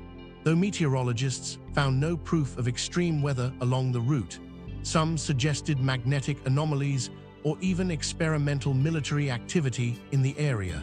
But these claims remained unverified and largely speculative. Witness reports from ships and nearby planes yielded nothing conclusive, as no one recalled seeing a crash or unusual lights in the sky. The ocean seemed to swallow all traces, leaving only silence where Flight 923 had once traversed. In a haze of uncertainty, kin of both flight and ground personnel waited, their only lifeline, the fragmented updates from officials. Each report of minimal debris or fleeting leads raised hope, only for it to vanish under closer scrutiny. Captain Harris's wife, Margaret, organized correspondence among other families, hoping shared communication might reveal overlooked clues. The absence of closure weighed heavily on everyone connected to the flight as months turned into years with no definitive answers.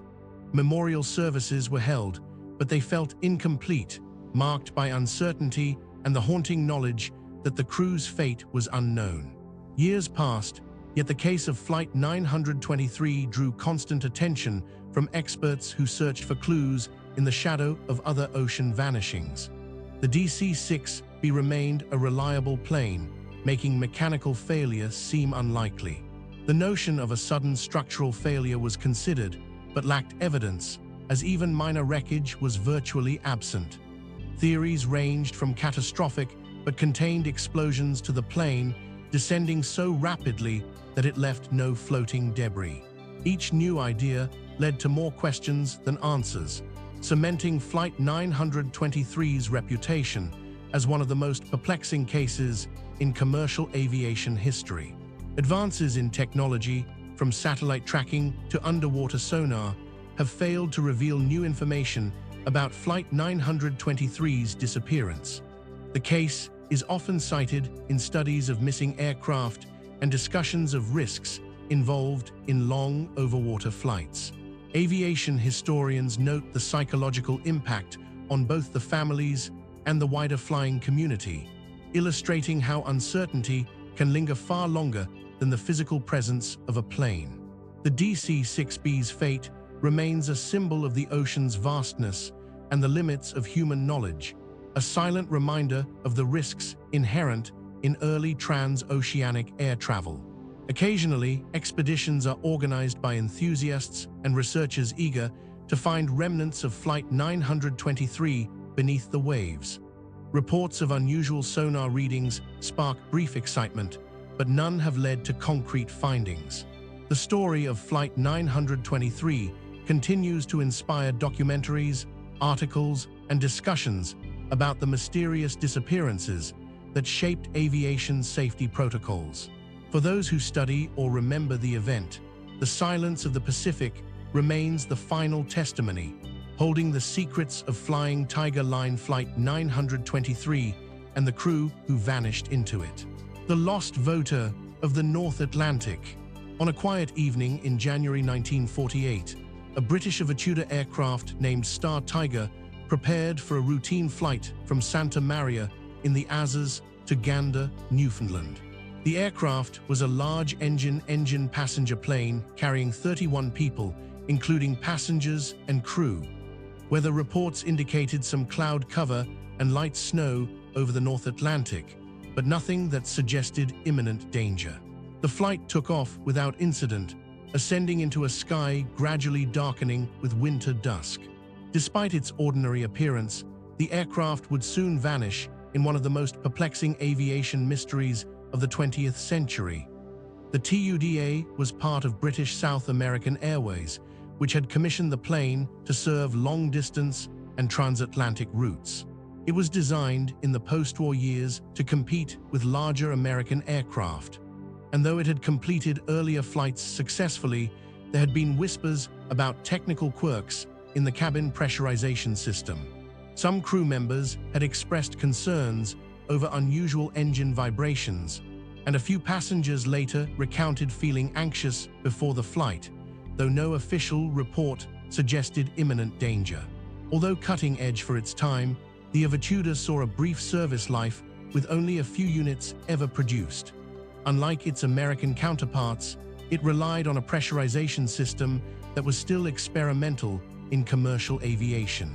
Engineers later noted that the TUDA's engines were prone to subtle fluctuations in power output under certain atmospheric conditions, and minor incidents had been reported on other flights, including cabin pressure warnings and temporary radio failures. These factors, while not considered critical at the time, have fueled ongoing debate about whether the Star Tiger's disappearance was purely accidental or a combination of technical vulnerability and environmental stress. Minutes after departing Santa Maria at 19:07 GMT, the Star Tiger sent a standard position report to Leahy's airfield, indicating the flight was proceeding as planned. The voice over the radio was calm, professional, almost casual. After this, the aircraft disappeared from radar screens. For several hours, ground controllers received no further transmissions, and attempts to contact the plane were met with silence. Initial reports assumed a technical delay or radio malfunction. But as hours passed, it became clear that something far more troubling had occurred. Teams mobilized to find the plane and survivors without hesitation. Ships patrolled sections of the North Atlantic near the flight path, and aircraft scanned the waters from above. Despite a massive effort covering thousands of square miles, no wreckage was found. The ocean seemed to have swallowed the TUDA completely. Later reports confirmed that the aircraft's last known position was over open waters, far from land or established shipping lanes, leaving investigators with no obvious clues. The plane appeared to vanish as if it had never existed. Various interpretations were suggested to make sense of the disappearance. Some suggested a sudden mechanical failure. The Tutor had faced issues with its fuel system, and investigators considered whether a leak or engine malfunction could have caused a catastrophic failure. Others proposed structural problems. The pressurized cabin, which allowed the aircraft to fly at higher altitudes, was relatively new technology at the time. If a pressurization failure occurred, it could have incapacitated the crew before they could radio for help. Each explanation seemed plausible, yet lacked concrete evidence, leaving the mystery unresolved. Weather conditions over the North Atlantic that night were also a factor. Reports indicate that temperatures dropped sharply and turbulent clouds extended across large areas of the flight route. Some meteorologists argued that ice accumulation on the wings could have interfered with lift, or that sudden severe turbulence might have forced the aircraft into a rapid descent. Even in this scenario, there was no wreckage to verify what had happened. Debris, seats, luggage, or even oil slicks were absent from the search zones, deepening the sense of unease around the case. Without any accounts from those on board, the mystery grew all the more chilling. Families of the 31 passengers and crew were left without answers, receiving only official notices of disappearance. Among those lost were Mrs. Joan Miller, traveling to join her husband in Canada, and Captain James S. May, a respected pilot with decades of experience. Records suggest Captain May had successfully flown similar routes in the past, and there was no reason to doubt his competence. Their sudden loss contributed to a growing concern about the reliability of the TUDA series for long transatlantic flights. The incident prompted official investigations by both British and Canadian authorities. Reports were compiled over months detailing aircraft specifications, flight logs, weather conditions, and radio communications. Yet, even with thorough documentation, the conclusions remained inconclusive. Some investigators noted that the TUDA series had flown safely on other occasions, and no significant design flaws could be conclusively blamed. The combination of limited evidence and the harsh remote environment of the North Atlantic left a void in understanding that has never been filled. In hindsight, the disappearance of Star Tiger fit into a pattern that left experts increasingly uneasy. Just a year later, another Avrot Tudor, the Star Ariel, vanished under similar circumstances on a flight between Bermuda and Kingston, Jamaica. The similarities between the two cases led some to speculate about a possible design issue or an unexplained hazard along transatlantic and Caribbean routes. Both aircraft disappeared without a trace, and despite advances in aviation safety and search technology, no wreckage from either flight has ever been conclusively identified. It is not only the unanswered questions, but also the desolate, engulfing expanse that keeps the story of the Star Tiger alive. The North Atlantic, vast and unforgiving, leaves few clues when tragedy strikes, and the TUDA's disappearance remains a stark reminder of the uncertainties faced by early long-distance dance air travel. Researchers, historians, and aviation enthusiasts continue to study the case, analyzing flight plans, weather records, and survivor testimonies from other flights. Each detail contributes to a fragmented understanding.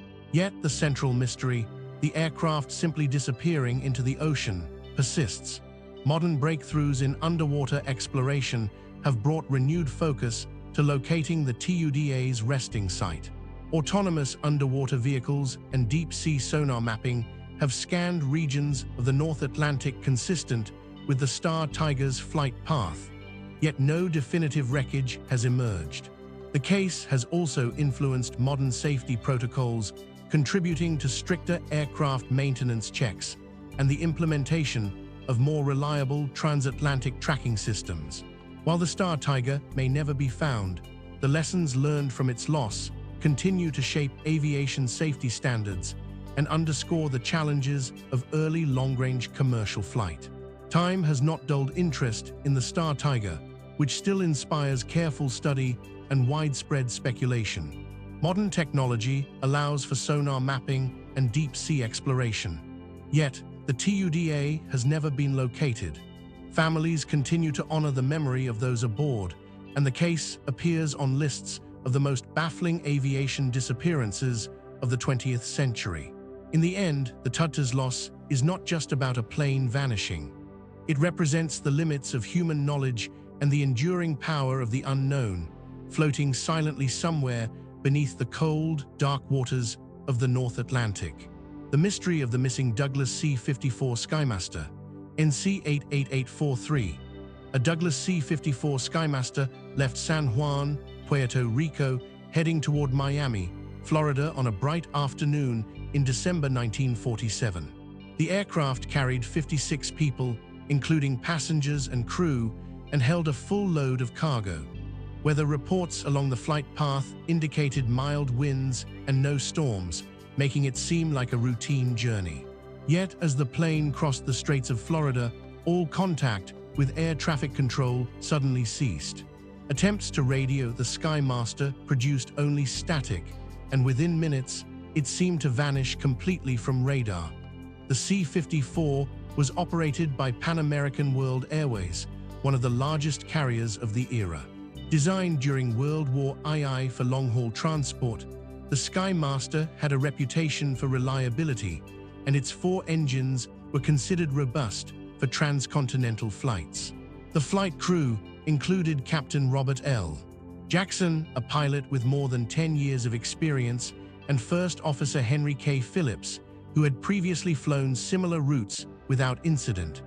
Both men were respected for their professionalism, and there were no reported disputes or concerns among passengers before departure. Around 14:32 Eastern Standard Time, the aircraft made its last routine radio transmission, confirming its position over the Florida Strait. The voice was calm, almost casual, with no mention of any trouble. Moments later, radar readings showed the plane disappearing from monitoring stations. Controllers at Miami and Key West attempted repeated contact, but no response came. Initial speculation suggested radio failure. Yet the total disappearance of the aircraft, along with all on board, quickly became evident. The hunt kicked off on the same day, with Coast Guard cutters and Navy ships scouring the Florida Strait. While seaplanes and land-based aircraft searched from above, the waters were clear and weather conditions remained favorable for visibility. Despite a coordinated effort covering hundreds of square miles, no debris, life rafts, or oil slicks were found. It was as if the Skymaster had simply melted into the ocean. Investigators struggled to find a starting point, with only the aircraft's last confirmed position as a reference. Initial hypothesis suggested a technical malfunction. Some experts considered the possibility of a sudden engine problem or fuel leak that could have led to an uncontrolled descent. Others examined the aircraft's cargo manifest. Records show the flight carried mail, personal luggage, and essential supplies, but nothing flammable or hazardous enough to cause an immediate explosion. Investigators also reviewed maintenance logs from the weeks before the flight, noting routine servicing and no significant repairs that might indicate imminent danger. Climatic conditions remained under consideration. Reports indicated that while the surface skies were clear, pockets of turbulence existed over the Gulf Stream. Some meteorologists suggested that strong wind shear or unexpected microbursts could have affected the aircraft's stability, particularly if the plane was flying at lower altitudes to avoid clouds. Yet these conditions would likely have left at least some floating debris or signs of distress, and none appeared. Sparse and inconsistent testimonies made the investigation difficult. A few fishermen reported seeing a plane in the distance near the Florida Strait around the estimated time of the flight, describing it as flying lower than usual. Others claimed to hear faint engine noises but saw nothing afterward. None of these accounts could be verified, and investigators were left to rely on technical data, radar traces, and pilot records. Every avenue seemed to raise more questions than answers. Aside from eyewitness reports, radar logs from nearby military installations revealed brief unexplained blips that some analysts speculated could have been NC-88843. These signals appeared to deviate sharply from the planned flight path, suggesting the aircraft may have made an abrupt maneuver.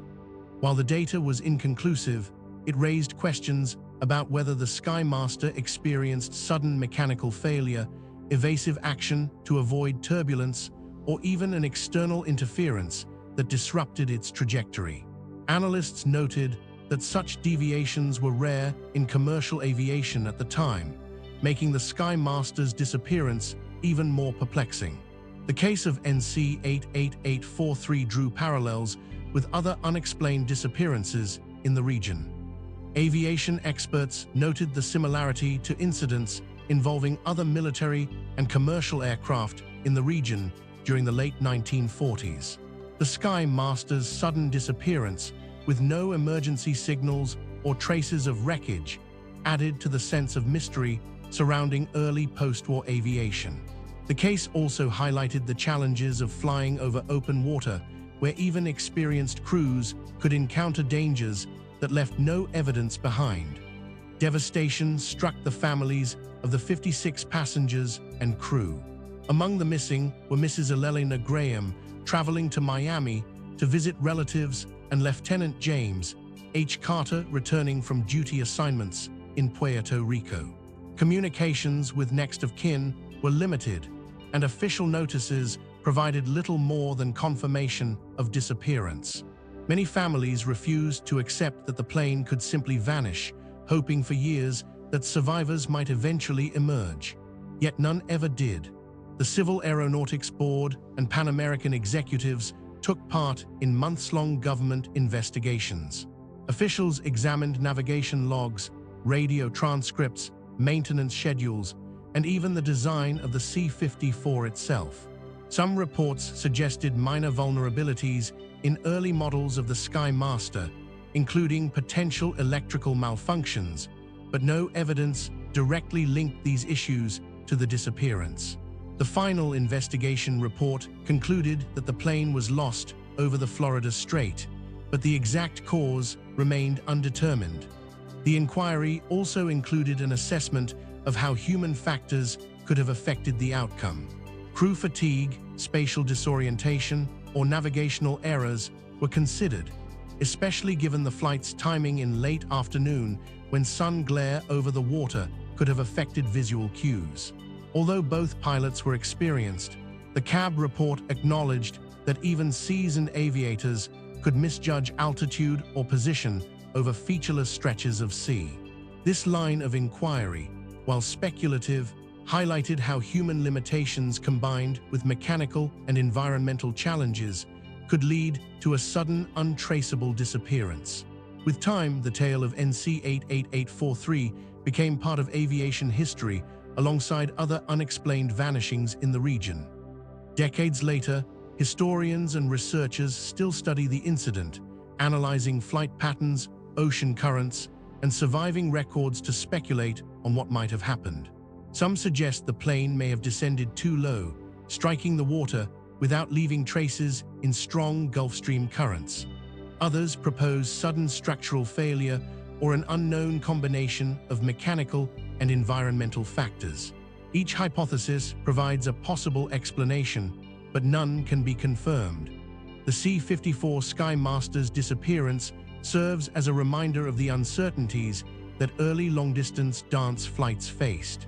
While aviation technology has advanced, The ocean remains a vast, unpredictable environment where even modern planes can meet unexplained fates. NC 88843 continues to haunt researchers and families alike. A silent ghost over the waters it crossed, leaving only questions behind. The mystery of the missing Skymaster is not only about an aircraft lost, but also about the limits of observation and control in an era when the skies and seas were still largely unknown. The disappearance of Transair Flight 810 near Hawaii.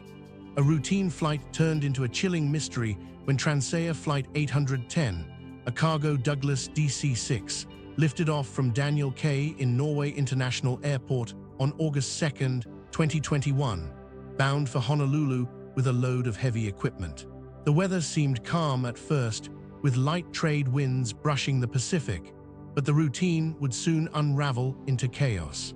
Crew members radioed in with a sudden engine problem shortly after passing the Makapu Peninsula, and the last communications hinted at escalating trouble. What started as a standard journey quickly became an alarm that would draw the attention of the Coast Guard and local authorities. People on the coastline reported a trail of smoke behind the struggling plane, though poor visibility obscured its ultimate path. The plane, built decades earlier but still in service, had a reputation for reliability, making the abrupt emergency all the more puzzling.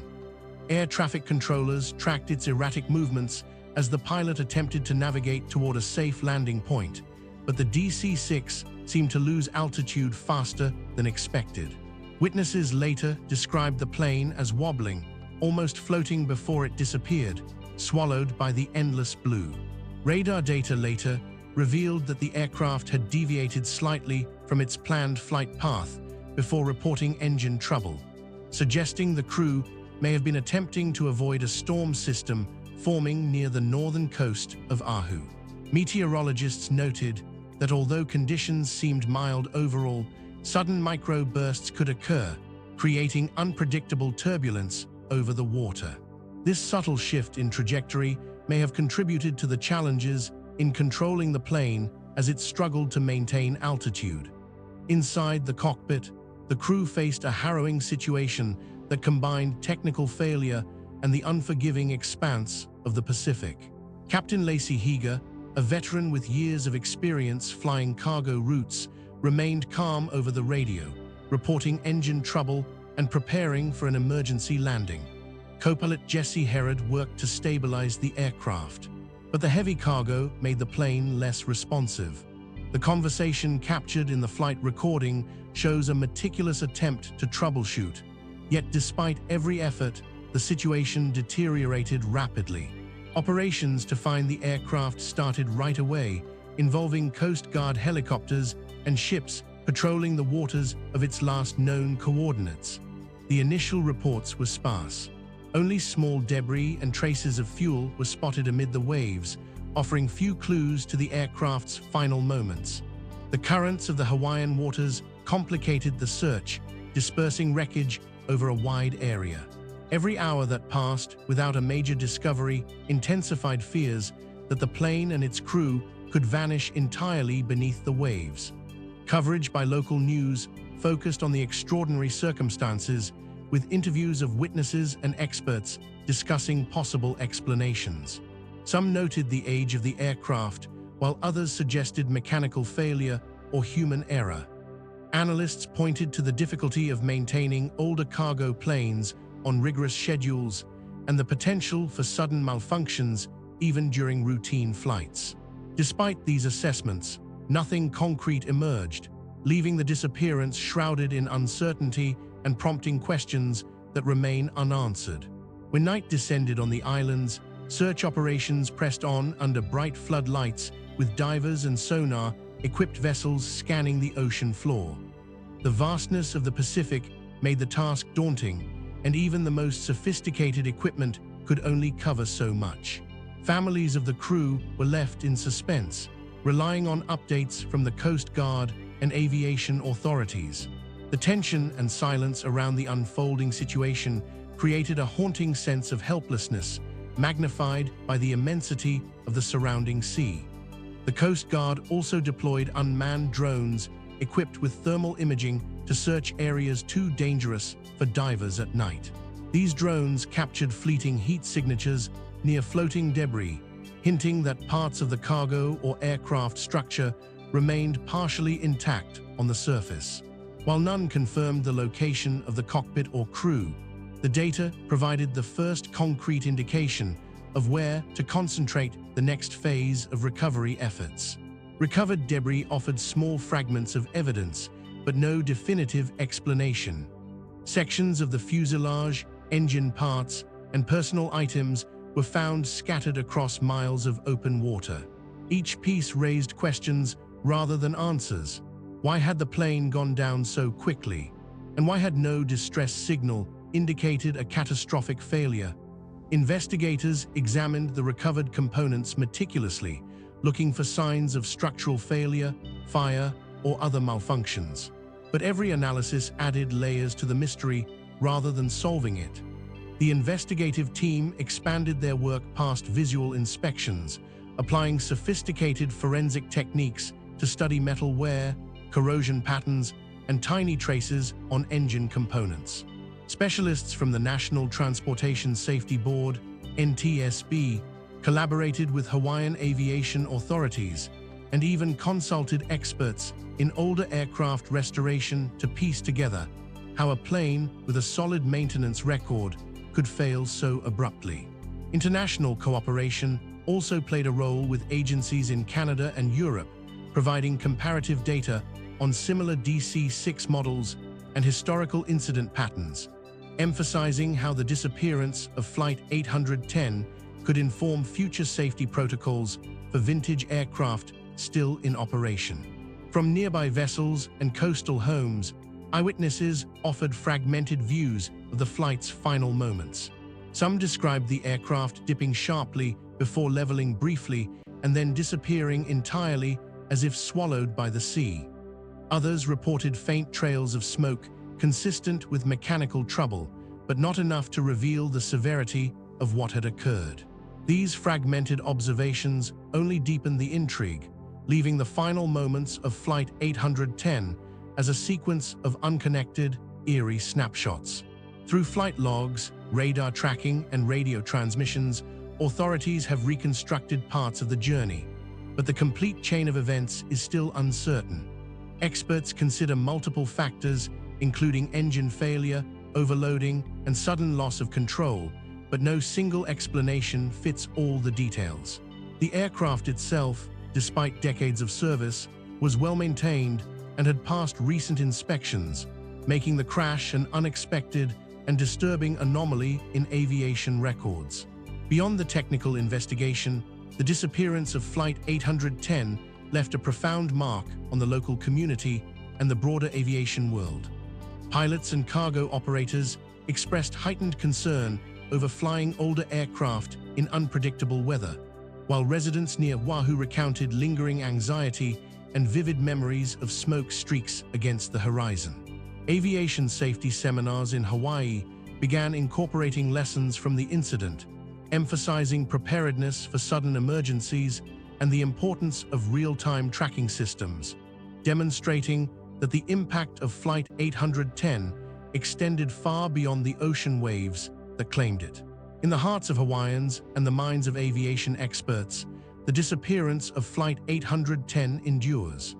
Families, investigators, and aviation enthusiasts alike are left with fragments of a story that may never be fully told. The DC-6's final flight, marked by courage, technical skill, and sudden catastrophe, remains an unsettling reminder of how quickly a routine journey over the ocean can transform into an enduring enigma. Even today, the waters near Oahu hold pieces of this mystery, silent witnesses to the aircraft that vanished without a trace. The vanishing flight of the Lougheed constellation over the Atlantic. Under an unusually clear New York sky on May 2, 1951, the Lougheed constellation 749 stood ready for its transatlantic voyage to London. Passengers boarded with the anticipation of a routine journey, unaware that this crossing would soon become one of aviation history's enduring mysteries. The aircraft operated by Eastern Airlines had completed similar flights before without incident, and the crew led by Captain James Harding was considered highly experienced in trans-oceanic routes. Ground personnel noted that pre-flight inspections showed no visible mechanical concerns, and weather reports predicted calm conditions across the North Atlantic. As the constellation lifted into the bright morning, radio operators maintained the usual schedule of position reports, which were transmitted every hour to the New York and London control centers. At 11:17 a.m., the aircraft reported passing a waypoint near the Azores, providing the last confirmed communication from the flight. The message was routine, indicating normal operation and altitude, but the tone carried no hint of the impending disappearance. The radiator operator noted some minor static, which was not unusual for long-range transmissions over the ocean, but nothing that would alarm those monitoring the flight. By late afternoon, controllers in London grew concerned when the scheduled report failed to arrive. Attempts to contact the aircraft produced no response, prompting immediate alerts along the intended flight corridor. Rescue coordination centers in both Europe and the eastern United States began plotting search areas based on the last confirmed location. But the vastness of the Atlantic presented an overwhelming challenge. Ships in the region were mobilized and early reconnaissance flights were dispatched, combing the ocean for signs of wreckage or survivors. Around the time the constellation was anticipated to fly by, sailors on nearby vessels observed a plane in the distance, though reports on its altitude and speed conflicted. Some sailors described a metallic glint against the sun, while others claimed to see nothing out of the ordinary. These discrepancies fueled speculation about whether the aircraft had encountered sudden mechanical failure, turbulent weather, or navigational error. Despite the lack of concrete evidence, investigators examined every possibility from engine issues to fuel miscalculations, acknowledging that even minor errors over the open sea could become catastrophic. Examining the aircraft's upkeep records, investigators hoped to find any overlooked issues that could account for its disappearance. The constellation had undergone routine servicing before departure, and documentation indicated no outstanding mechanical problems. However, technicians noted that the aircraft's hydraulic system had been replaced a few months earlier, which, while functioning normally during the last inspection, introduced a potential point of failure. Engineers considered that under heavy stress, such as unexpected turbulence or sudden maneuvers, even a small malfunction could impair the crew's ability to control the plane. Midway through the second day of the search, naval vessels reported floating debris and fragments of aircraft fabric far from the projected flight path.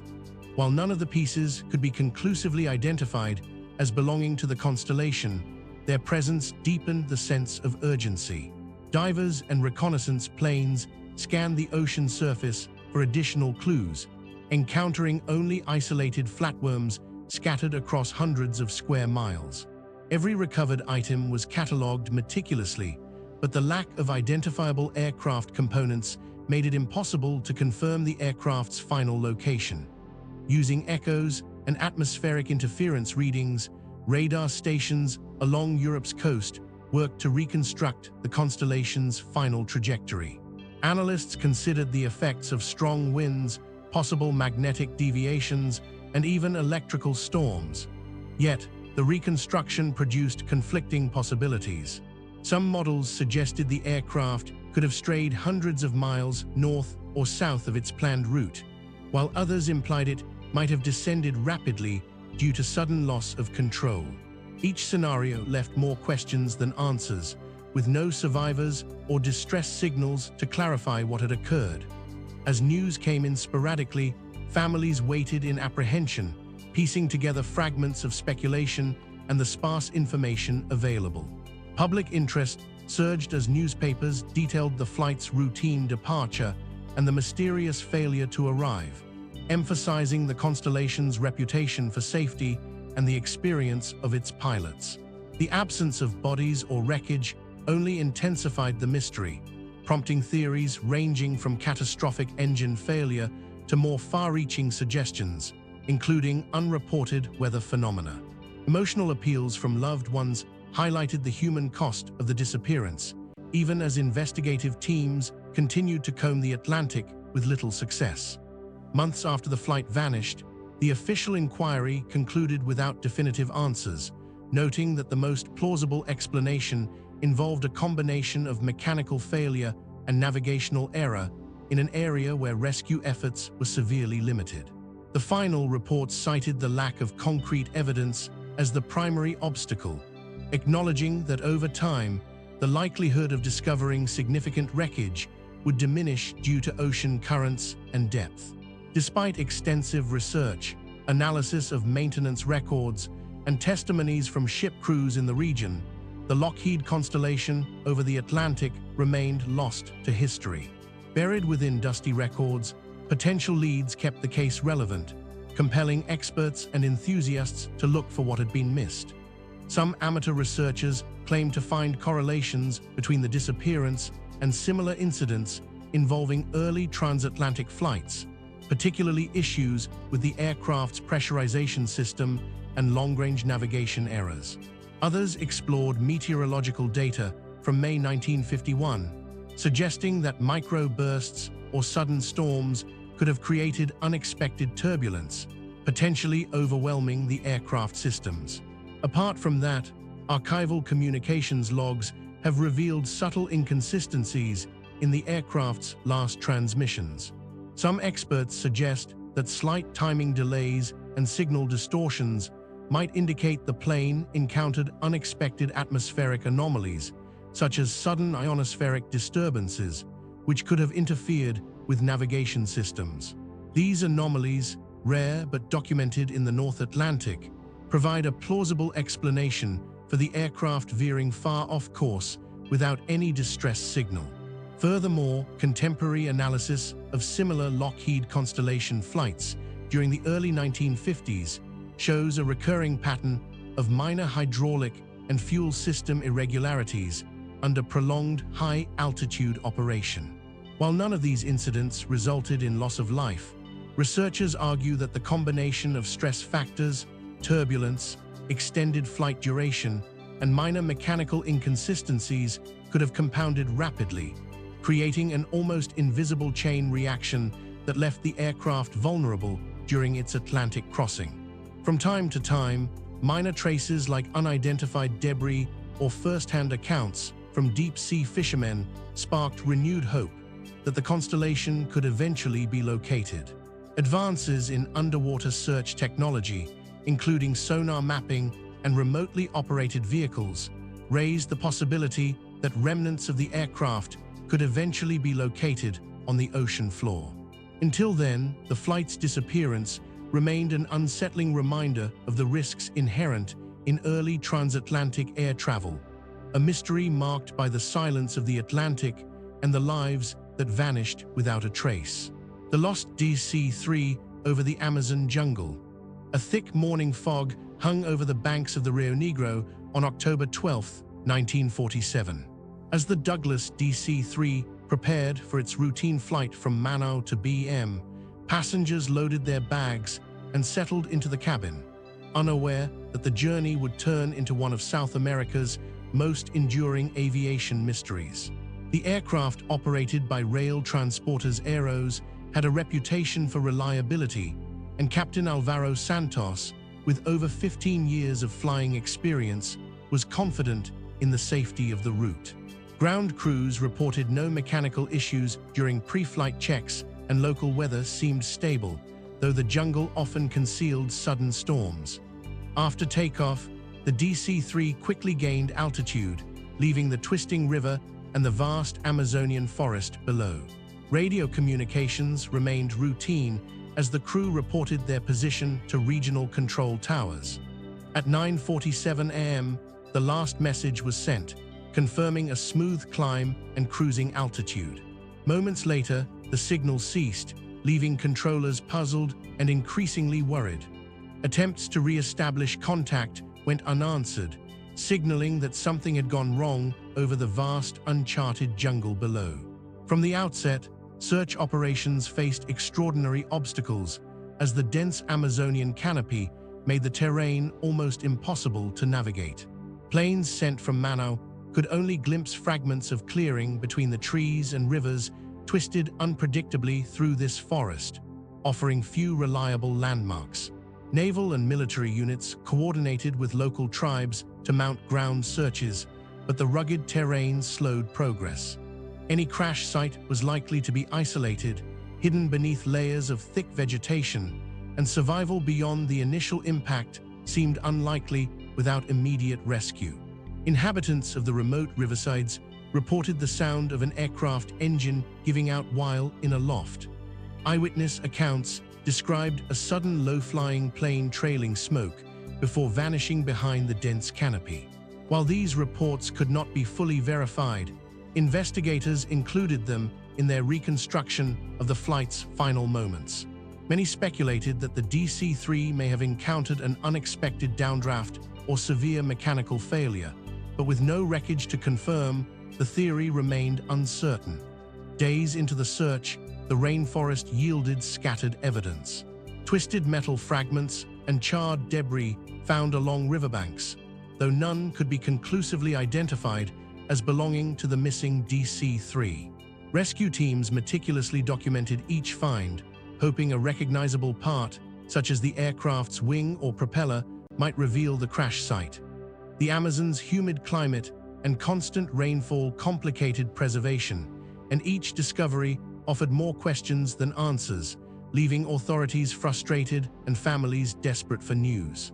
Maintenance logs were analyzed by investigators to pinpoint any factors that could have contributed to the disappearance.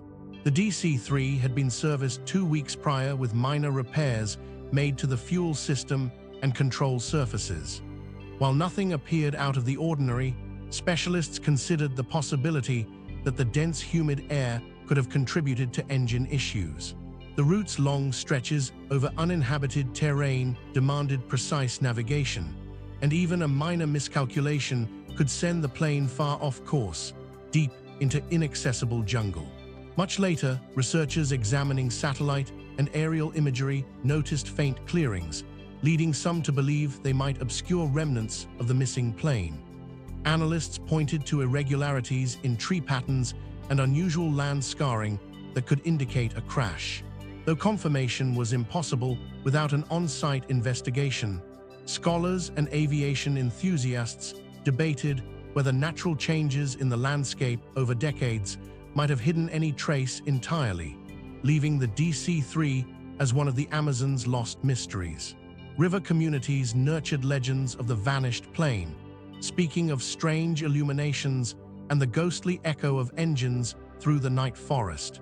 While these tales added to the flight's mystique, they also complicated the factual investigation, mixing folklore with the hard realities of aviation disappearance. Journalists reported on both eyewitness accounts and speculative theories, drawing public fascination to the case, which seemed increasingly unsolvable as the years passed.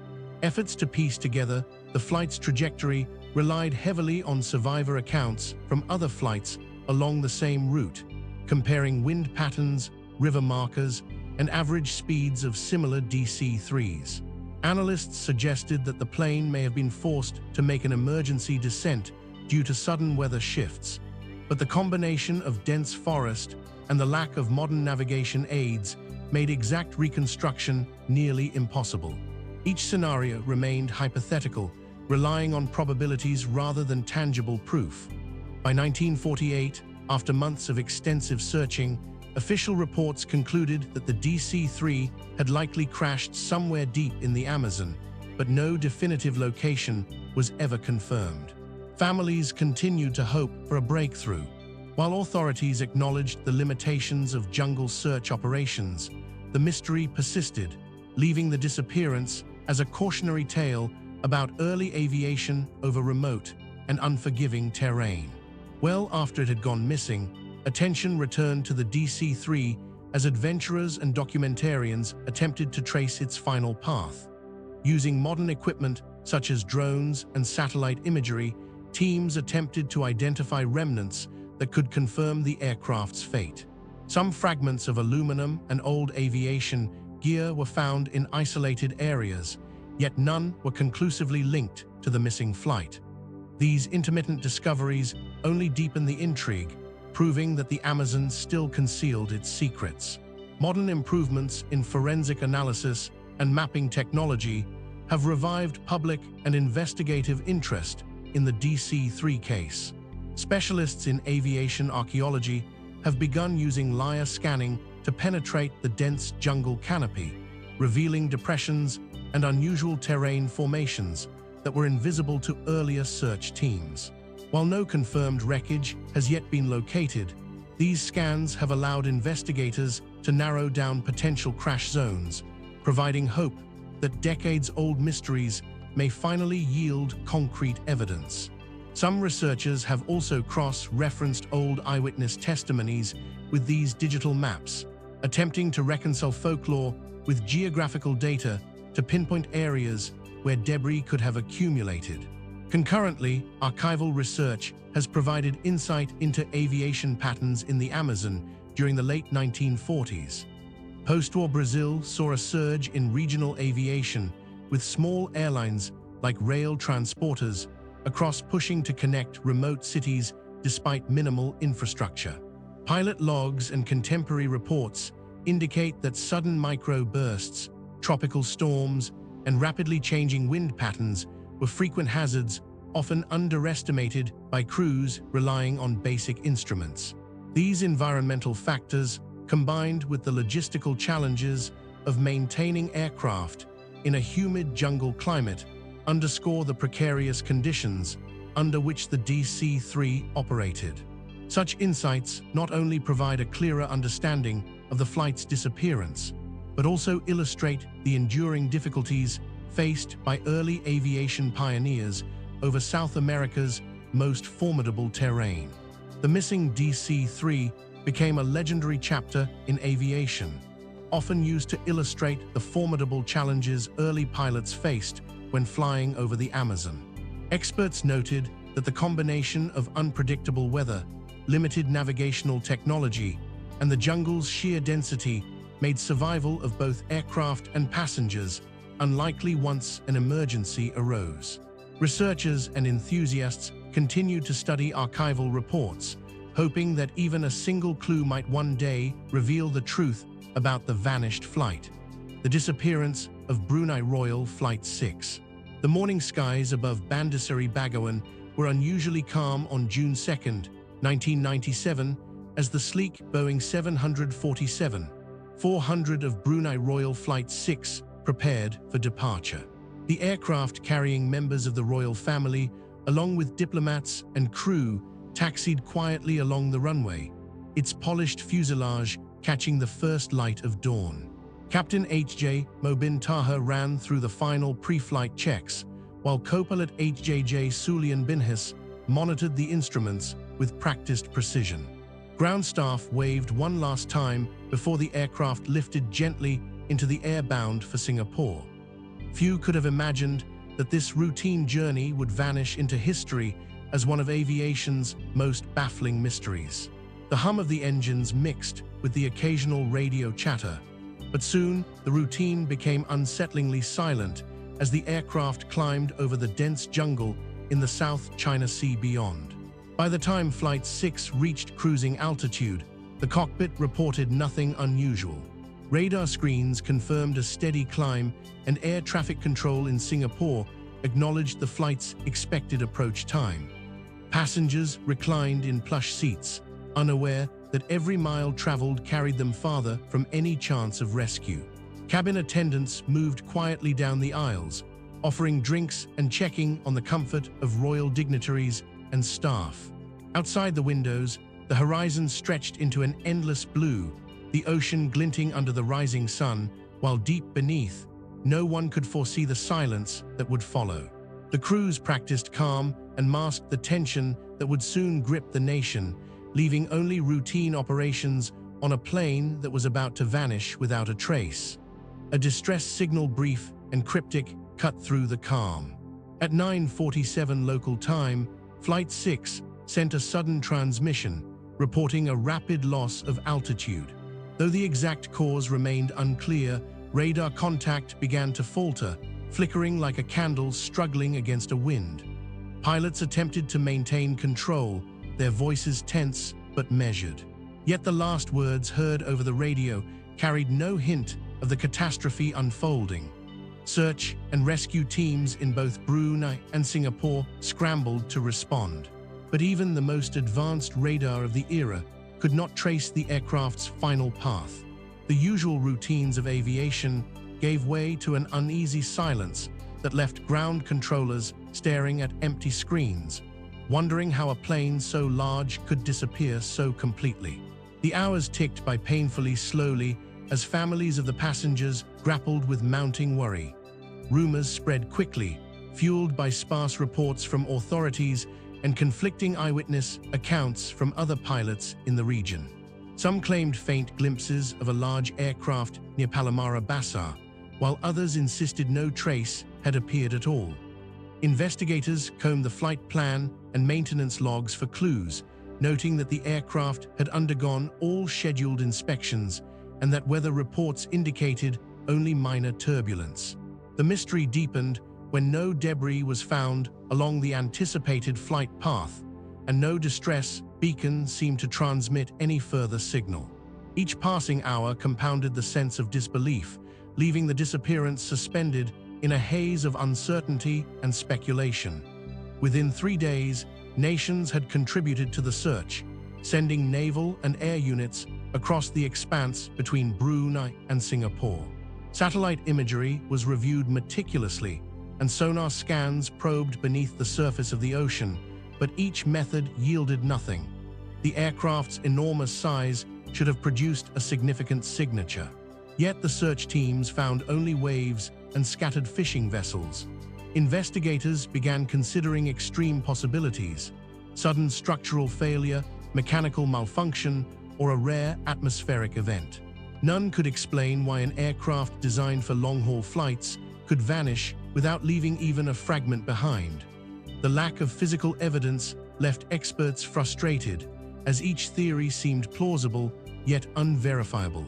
Newly released documents indicate that Flight 6's disappearance may have occurred during extraordinary weather phenomena over the South China Sea, such as microbursts and abrupt wind shear. Some investigators also noted anomalies in the aircraft's flight data recorder, suggesting intermittent electrical failures in the cockpit systems just minutes before the last transmission. While these findings remain inconclusive, they add a layer of technical complexity to the mystery, highlighting how a combination of environmental and mechanical factors could have contributed to the plane vanishing so completely. Several weeks on, scattered accounts came from isolated coastal villages, hinting that residents may have spotted debris, though nothing could be definitively tied to Flight 6. A single life vest was recovered, stained and weathered, but it lacked any definitive identifiers. Witness accounts described hearing a distant roar over the waves, followed by an eerie silence, aligning roughly with the timeline of the last transmission. Rescue crews meticulously catalogued each find, hoping it might reconstruct a chain of events. Yet, the pieces never seemed to fit together. Aviation specialists reviewed prior incidents involving similar aircraft, looking for patterns, but the disappearance remained unmatched in both scale and mystery. As months passed, the incident became etched in public memory as an unsolved enigma, a reminder of how quickly modern technology can fail against the vastness of nature. While government documents admitted the aircraft had vanished, they shed little light on the circumstances, leaving families anxious and confused. Flight manifests were scrutinized from royal passengers to the technicians accompanying the journey. Analysts considered sabotage, pilot error, and sudden weather anomalies. Yet each possibility was undermined by either lack of evidence or technical improbability. Public fascination grew, with journalists chronicling the story as one of the most perplexing aviation mysteries of the late 20th century. Even decades later, Aviation enthusiasts and historians referenced Flight 6 as an example of how some aircraft, despite their sophistication and planning, could simply vanish from the sky. The case persisted as a somber lesson on the limits of human understanding and the fragility of life suspended in the air. Although investigators conducted extensive searches, the precise outcome of Brunei Royal Flight 6 is still unknown. The disappearance left a permanent scar on the nation, a reminder that even in controlled skies, uncertainty can strike without warning. Every radar blip, every unexplained sound over the ocean remains a fragment of a story the world may never fully piece together. The event prompted improvements in flight tracking and emergency protocols, but it could not undo the sense of loss. Today, Flight 6 is remembered not only for the people it carried, but for the haunting void it left in aviation history. A mystery that continues to draw speculation, debate, and a quiet and easy reverence for the power of the skies. The puzzling case of the Fairchild F-27 in South America. A low mist clung to the Andes on May 15, 1969. As the Fairchild F-27 of transporter Diesel prepared for takeoff from La Paz, the twin-engine turboprop gleamed under the pale morning sun, and the crew moved with practiced efficiency along the tarmac. Captain Luis Mendes ran through the final instruments, while First Officer Carlos Ros cross-checked fuel levels and weather reports. Passengers, mostly business travelers and a few local officials, boarded with the calm assurance of routine travel. The engines roared to life, blending with the distant sound of the city waking, but no one foresaw that the flight would soon plunge into one of South America's most baffling aviation mysteries. Ground staff waved farewell, noting nothing out of the ordinary, while the plane ascended into thin, crisp air, vanishing into clouds that seemed unusually dense for the season. The flight climbed steadily, skimming the jagged peaks that sliced through the horizon, and the cockpit instruments reported normal readings. Communications with air traffic control were brief but regular, with the crew confirming an expected route over the Altiplano toward Cochabamba. Passengers gazed through the oval windows at a landscape of valleys and snow-capped mountains, unaware of the tension that would erupt below. Flight attendants offered water and coffee, their movements almost ritualistic against the hum of the engines. Outside, clouds gathered like a soft curtain, masking the rugged terrain and concealing the plane's path from anyone watching from the ground. Even routine turbulence could not have hinted at the chain of events about to unfold. At 10:32, a sudden radio interruption broke the monotony. Air traffic control received only static, punctuated by a faint, hurried message that Captain Mendes had trouble controlling the aircraft. Radar blips that had previously marked the plane's progress began to scatter and fade, leaving controllers with only uncertainty. The F-27 was a sturdy aircraft designed for mountainous regions, and maintenance logs indicated it was in perfect condition. Yet its disappearance suggested something sudden and catastrophic. Rescue teams mobilized immediately, scouring valleys and mountain passes by helicopter. While investigators pored over weather patterns for clues, the Andes, though magnificent, were unforgiving, and the sheer vastness seemed hopeless almost from the start. By the afternoon, rumors of sightings had reached Lee's.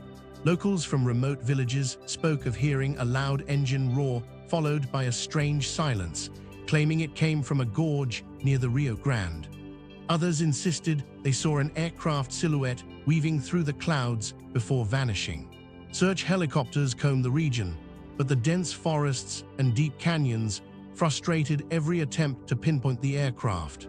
Investigators considered the possibility of sudden wind shear or mechanical failure, but neither explanation accounted for the complete lack of debris. Every lead seemed to dissolve like mist over the mountains, leaving only questions that hovered as uneasily as the clouds above. The following day, relatives of the passengers gathered at the small airport in La Paz. Their faces are a mix of hope and despair. News reports described the mystery in detail, speculating about extreme weather, human error, or even rare atmospheric phenomena. Families pleaded for updates, but authorities could offer only cautious statements emphasizing that the F-27's disappearance was unprecedented in the region. Each conversation added to the tension, and the weight of uncertainty pressed on everyone connected to the flight.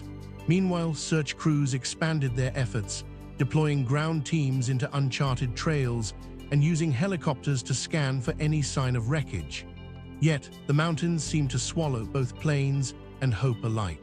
By the end of the first week, attention had shifted to technical analysis.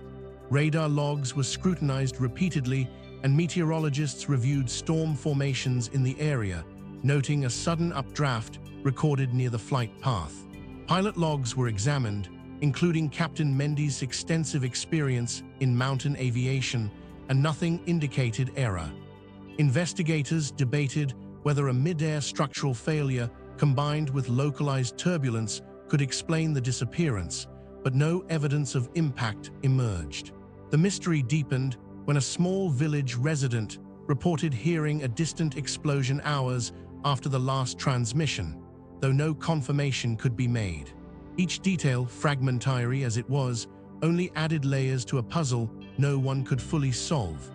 Declassified records years later exposed that comparable aircraft in the vicinity had suffered from unexplained electromagnetic interference, resulting in temporary navigation issues. Some experts speculated that the F-27 may have flown through such a localized anomaly, which could have disrupted navigation and communication systems, leaving the crew unable to regain control. Though controversial, these insights added a technical dimension to the mystery, suggesting that natural or atmospheric phenomena beyond conventional meteorology might have played a role in the aircraft's disappearance. Weeks turned into months, and official reports remained inconclusive.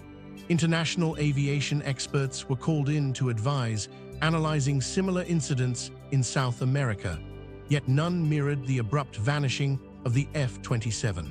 Satellite imagery, still limited at the time, failed to reveal wreckage, and sonar scans of nearby rivers yielded nothing. Theories ranged from sudden mechanical failure to extraordinary weather events, but each remained speculative. Families and colleagues endured a quiet grief. Their memories are anchored to the last known moments of the flight. The absence of closure transformed the disappearance into a legend of South American aviation. A story retold by pilots, journalists, and local historians with a sense of reverent unease.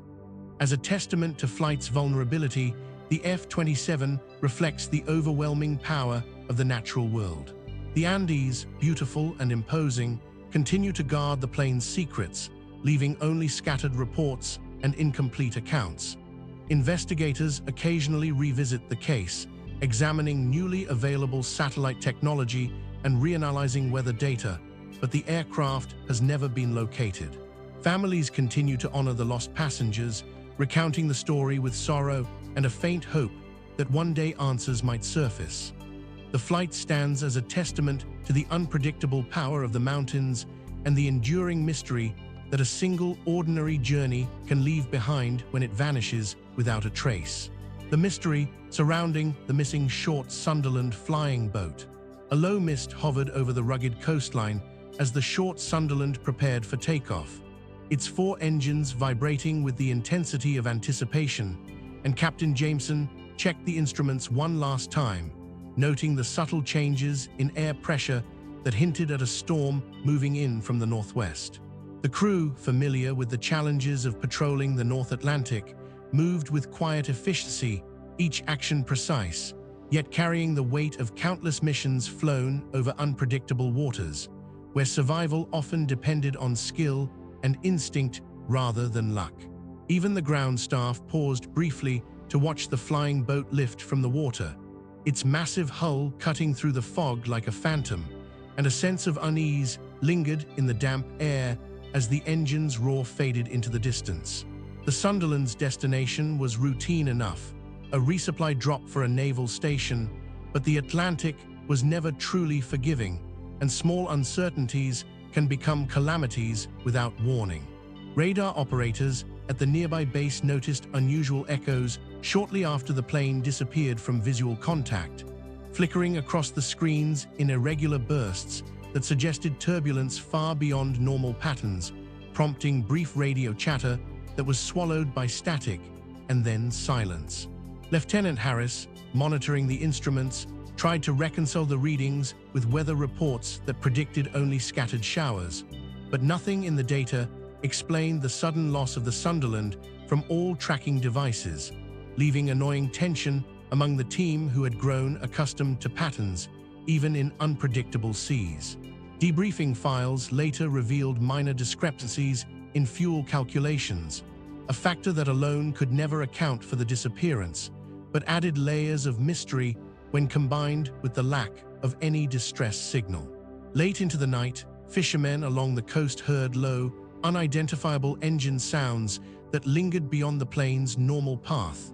And when morning came, the waves carried fragments that may have been wreckage, though no clear debris was ever found. The locals, seasoned in reading the moods of the ocean, described it as a foreboding day when the wind carried a strange chill and the sky was too gray for the season, and their accounts later formed part of the official investigation, though they remained anecdotal and frustratingly inconclusive. Investigators scoured maps and flight logs, attempting to piece together a path that might have intersected with violent weather pockets. Yet each theory encountered a roadblock, either in missing coordinates or in the sheer absence of tangible evidence. The Sunderland's radio operator, known for his meticulous logs, had noted a brief interference pattern just minutes before the final transmission, a pattern that in hindsight hinted at electrical disturbances possibly caused by an unexpected storm cell. Yet these details were buried in routine technical reports and overlooked by higher command until much later.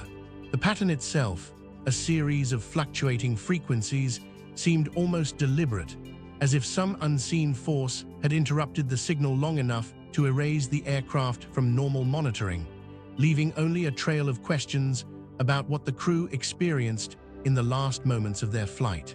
Each signal anomaly, when analyzed months later, provided more curiosity than clarity, with technical teams arguing over interpretations that often contradicted one another. On board, the crew would have been contending with more than just mechanical operations.